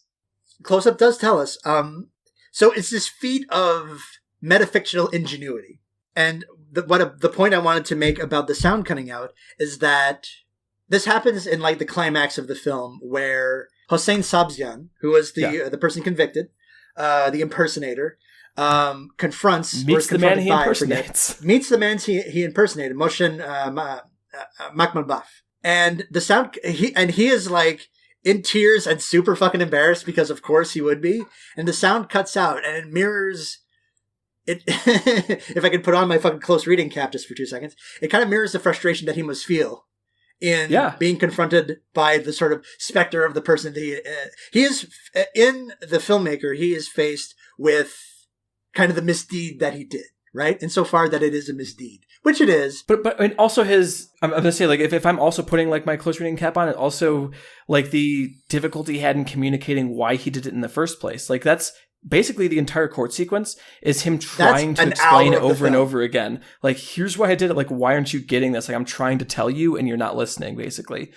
And it's that same kind of frustration. It's like, I want to hear what these people are saying. I want to understand, but you can't. And it also is a fun meta-textual thing. 'Cause it's like, did they do that on purpose? Because it seems too perfect. But yeah, so good. So the film is like an hour 40, and a fucking solid hour of it is basically Sabzian in close up. Incidentally, oh fuck, that's why it's called close up. Fuck, okay, yeah. There's literally a part where Abbas Kiarostami explains what a close up is to Sabzian. Oh man, and the movie fucking starts like the credits end on a close up of a newspaper, presumably about the incident. Yeah. Oh god, this is a nice intricate little thing. It's got 3 moving parts, but they move. Boy, do they move. So the centerpiece of this film is a reenactment of the trial of Hossein Sabzian. That, I believe, is actually real. Yeah, he was actually allowed to film Sabzian's trial. Turns out you can do that if you ask nicely, because the grain of the film is different. It doesn't look the same. Mm-hmm. To hear Hossein Sabzian talk about why he wanted to impersonate he impersonates this guy, this filmmaker, because he wants to get to this Herzogian ecstatic truth, right? Sure. And he spends an hour trying to articulate that, because it's these twin poles of the power of cinema compelled me versus I did a crime. And that's what he keeps running into, is that, like, he will start explaining and then someone will be like, but you did this thing. And he's like, yeah, but, like, no. I was in character, sort of. Yeah. And there's this wonderful tension between, like, him and both the judge and the family, who seem to also be working at different purposes. Like, the judge seems to be working on something different than the family is as well. And then there's this guy caught in the middle who, yes, committed a crime, like, but also it's like, I mean, I don't want to just, like, say, like, I have no problems with the crime he committed, but I don't really. Like, it's more or less victimless. Like, it's a middle or upper class family that he did got taken for people, like, what essentially is like a couple bucks. I mean, I kind of get it, right? You know, like, no one wants to be taken for a ride. Mm-hmm. But I don't know. It's like, it's almost as if the family doesn't acknowledge the kind of, like, the family, like, the way that this is framed, the family that was conned doesn't see the forest for the trees. Yeah, because like I think he very elegantly explains, like, hey, here's what I did. I wasn't trying to hurt you. And then, like, when the judge asks him, like, hey, are you gonna, like, pardon him? Like, you can do that. They're basically like, he didn't apologize, but, like, he did. Like, if you're listening to him talk, he clearly feels remorse for it, and he clearly, like, he apologized multiple times during that. They're just, what they want to hear is, I did a crime, I'm sorry I did a crime, instead of him trying to actually say, here's what it's like to be a lower class person who has a shitty job, doesn't pay much, who is worried how he's going to afford food, who, like, is trying to support his son, like, all this kind of things they just don't want to hear. Which is also the big point of the film, is, like, these class divisions and class struggles. And the movie kind of ends with, like, not a mea culpa, but it ends with, like, sort of essentially a kind of reconciliation. A kind of reconciliation, a kind of promise to do better, I guess. But I don't know. The movie does a pretty good job of not damning Sabzian. Mm-hmm. And the ending reconciliation feels more. If I have one complaint about this movie that is a fucking unadulterated masterpiece, is that the ending feels a bit tidy. Oh, but that's interesting, because, like, I think the fact that, like, when he first rings and he's like, hey, it's Sabzian, and then they just don't answer him, and then the actual Makhmalbaf has to be like, hey, right, I'm here, before they actually open the door for him. I think kind of says it all. Okay. At least to me. Obviously, I can't say how you react to the film, but that's how I felt it, is like, oh, this isn't the thing that actually is supposed to be. Like, everyone's still treating him very, like, patronizingly. A little bit, yeah. Like, they say, like, I hope he'll be good now and make us proud of him. It's like, motherfucker, that's not really, like, the point of this whole thing. And do you mind if I like, the last thing he says in prison, really? Do you mind if I, not in prison, in the court? Do you mind if I just read that real quick? Go ahead. This is Sabzian. This is Sabzian, when he's asked to, like, explain himself for kind of the last time. He says, every time I feel sad in prison, I think of the Quran verse that says, speak Allah's name and your heart will be consoled. But I feel no consolation. Whenever I feel depressed or overwhelmed, I feel the urge to shout to the world the anguish of my soul, the torments I've experienced, all my sorrows, but no one wants to hear about them. Then a good man comes along, who portrays all my suffering in his films, and I can go see them over and over again. They show the evil faces of those who play with the lives of others, the rich who pay no attention to the simple material needs of the poor.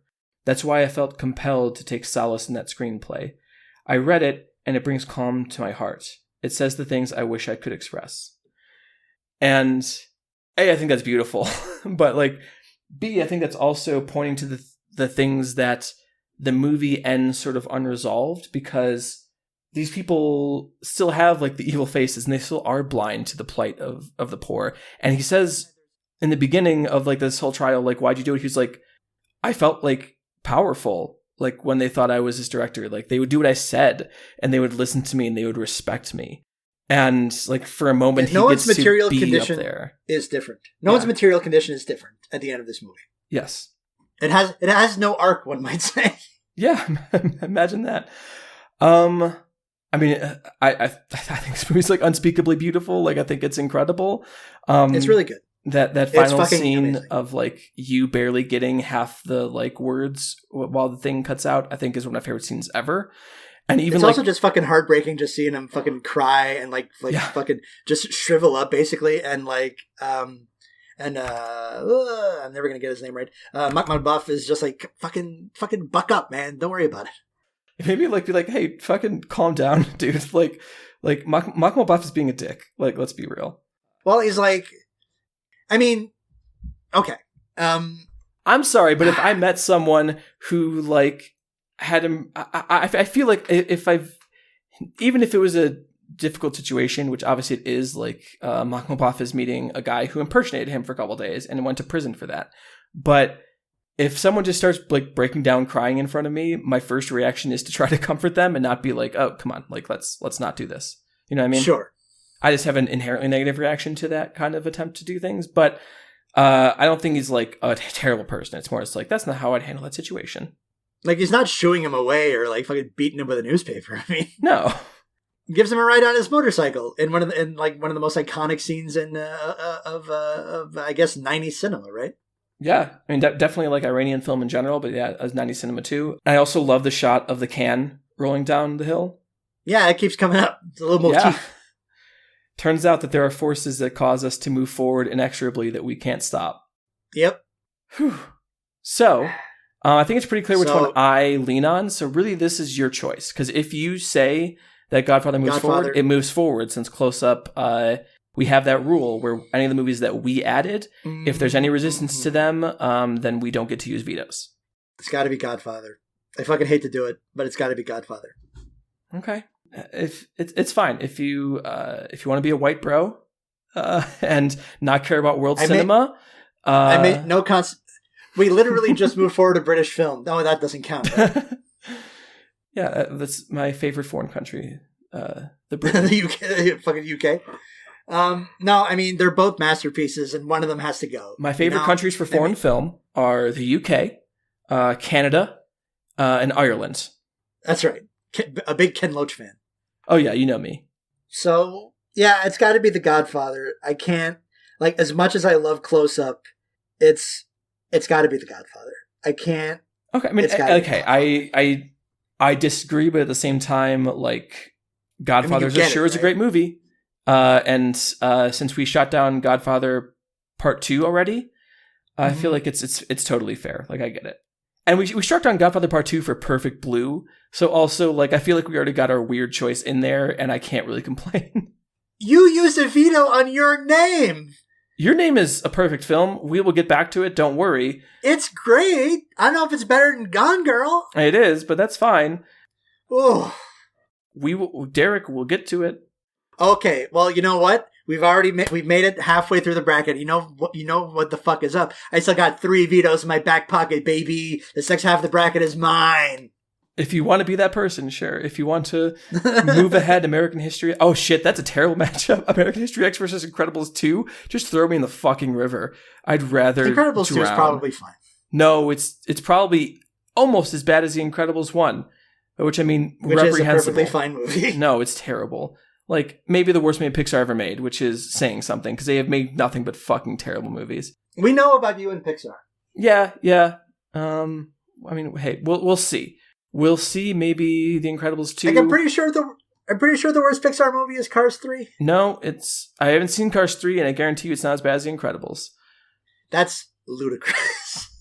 I mean, hey, Cars 2 is like a perfectly bad film. I would never want to watch it or wish it on anybody, but it's not torture, unlike The Incredibles. That's... Now, Planes, Fire, and Rescue. Now, that's a film. It's got Dane Cook. That's the first movie I ever got fucking paid to write criticism for. Planes, Fire, and Rescue? That's right. Hell yeah. I love that movie because it implies that, or actually this might only be the first Planes. I'll be honest, I don't remember. I feel like it's the second one. But in the second one, does it imply that, or does it outright state that World War II happened in the car universe? I don't know. Okay, because the first Planes movie, one of the major characters, I believe, I would have to look the exact thing up. Yes, Cedric the Entertainer plays Leadbottom, a biplane. Oh, no, what am I looking for? Shit. Hot diggity dog. I found my review for it. You should link it in the show notes. But the point is I'll link it in the show notes.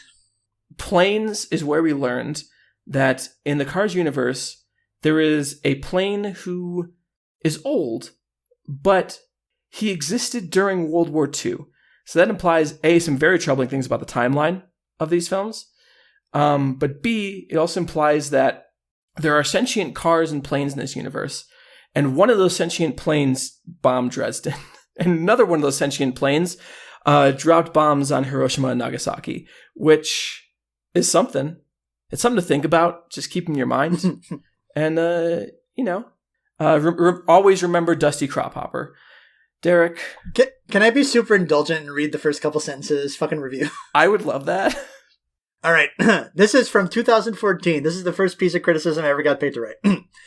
I got up early on a fucking weekday morning to go to an empty movie theater to watch this. Is that the first line? There's No. This is the first line. There's a moment in Planes, Fire, and Rescue where one of the sentient vehicles is prompted to, quote, drop the needle. The request is followed by a series of quick cuts. A small anthropomorphic forklift pulls out a record from its sleeve, slams it onto a turntable, and lowers the tone arm. Then the unmistakable infinite hammer-on riff to AC/DC's Thunderstruck appears on the soundtrack, accompanied by a getting ready to slay a fire montage sequence. Wait a second, one might ask. LPs exist in this universe? Hold on, AC/DC exists in this universe? Are they planes? Or cars? But if they're cars, how in the hell did Angus Young, or whatever his weird car pun name is, play that awesome riff that clearly necessitates some kind of phalanx? So, yeah. I love it. We all love it. Oh, boy. You should definitely link it.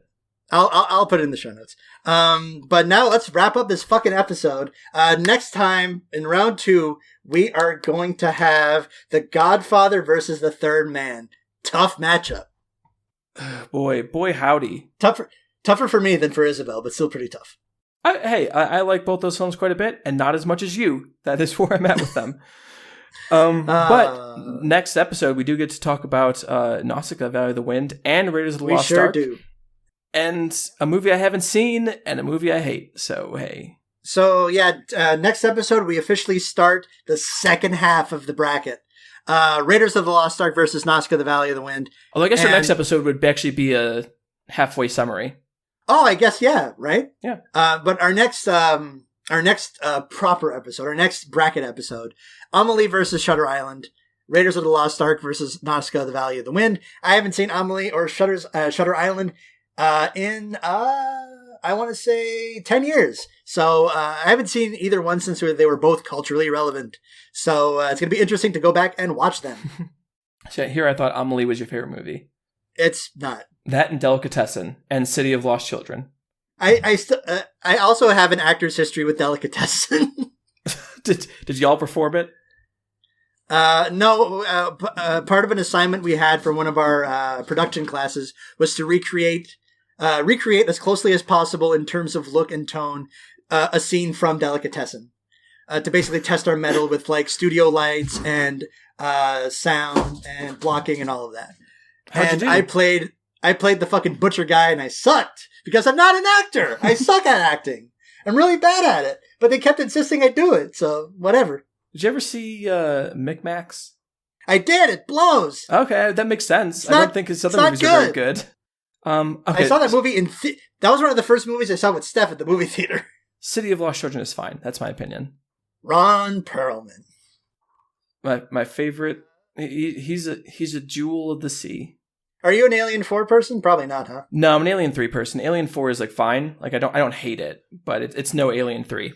To be fair, Aliens isn't Alien 3. So I mean, that's still one of your more insane takes. Like top 3 is obviously Prometheus, Alien 3, and Alien. If we're including Prometheus, mine would be. We're including all of them. So you can include AVP. You can include whatever you want. It's going to be Aliens, Prometheus. Alien 1, Aliens 2, Prometheus 3.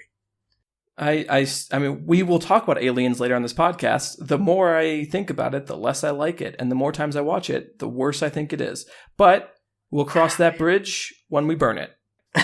So if you want to get in touch with us, there are several ways you could do that. You could contact us by email. You can the email address is middlebrowmadness@gmail.com. You can get a hold of us on Twitter. I am at Derek_G. Isabelle is at Space Jam Fan, and the show itself is at Middlebrow Pod. Isabelle and I are both on Letterboxd. We are both at those same handles, or same thing as our Twitter handle. So I'm at Derek_G. Isabelle is Space Jam Fan. We are part of the ever-growing Noidspace.xyz podcast network. Listen to Isabelle's other show For a Good Time. Do send us emails with vegan recipes and opinions about the picks and all that other shit I don't care to mention because I forget half of it, I'm sure. Join the Discord. The link is in the show notes. Come and have fun with us. There's been a recent conversation about the motion picture Cats, which I'm not privy to because I still have not seen Cats. I don't know great why film. It's a great film. No, okay, I'm not being sarcastic. I legitimately think it's a great film. No, I know. I think the editing is kind of fucked, but I know you're being earnest, but that still doesn't change the fact that I think that's a wild take. I've always heard that it's important to be earnest. Yeah, some guy said that, right? Anyways, it's important to be in jail, like Ernest. Oh man, we should. That's the best Ernest movie. We should watch that. Can we watch that on the bracket? It's like our bonus episode like thing? Just like instead of reviewing the Halfway Point, because I fucking love Ernest Goes to Jail. It's a great movie. It's like easily the best of the Ernest franchise. Like not even close. I wouldn't know. It's got Jim Varney playing like a second character. Like he plays he plays against type, where he's like kind of like a badass and like he's evil. It's awesome. It rules. Like oh my god, I fucking love Ernest Goes to Jail. Can't we just watch like John Woo's American movies or some shit instead? Why not both? There's a part have better time with John Woo movies. I don't think we will. I think that's. I mean, hey, Face Off and Ernest Goes to Jail are basically the same movie when you think about it. All right. Tell you what. If the podcast gets to 5,000 plays before the end of the calendar year, we will do a special episode double feature of Face Off and Ernest Goes to Jail. You heard it first here, people. Get going. Like that'll be a difficult thing to reach, but we can do it. I believe in us. I believe in the power of Ernest. I believe in the power of tactically deployed doves. I think we're good now. Cargo pockets on them. That's right. The only reason I wear cargo shorts is because I want to carry doves around. You can sign off. I think I've had enough of this. Yeah, I think we're good to go. Right. Mm-hmm. Thank you, earnestly. Not Ernest Goes to Jail, but earnestly for sticking with us on this weird, bumpy, quixotic journey that we have undertaken. We are 25% of the way there, and we'd really appreciate it if you stick with us for the next 75% of the journey. But what's important to remember is that Alien Covenant is better than Aliens. I've been Isabelle Arf. And I've been Derek Gade. Have movies, be jolly. Have movies, be jolly. Good night. Good night. Alien is the best one. Alien is the best one. Alien is the best one, but that's like, hey, there's no one as good as David. Yeah. Anyways, stop recording now.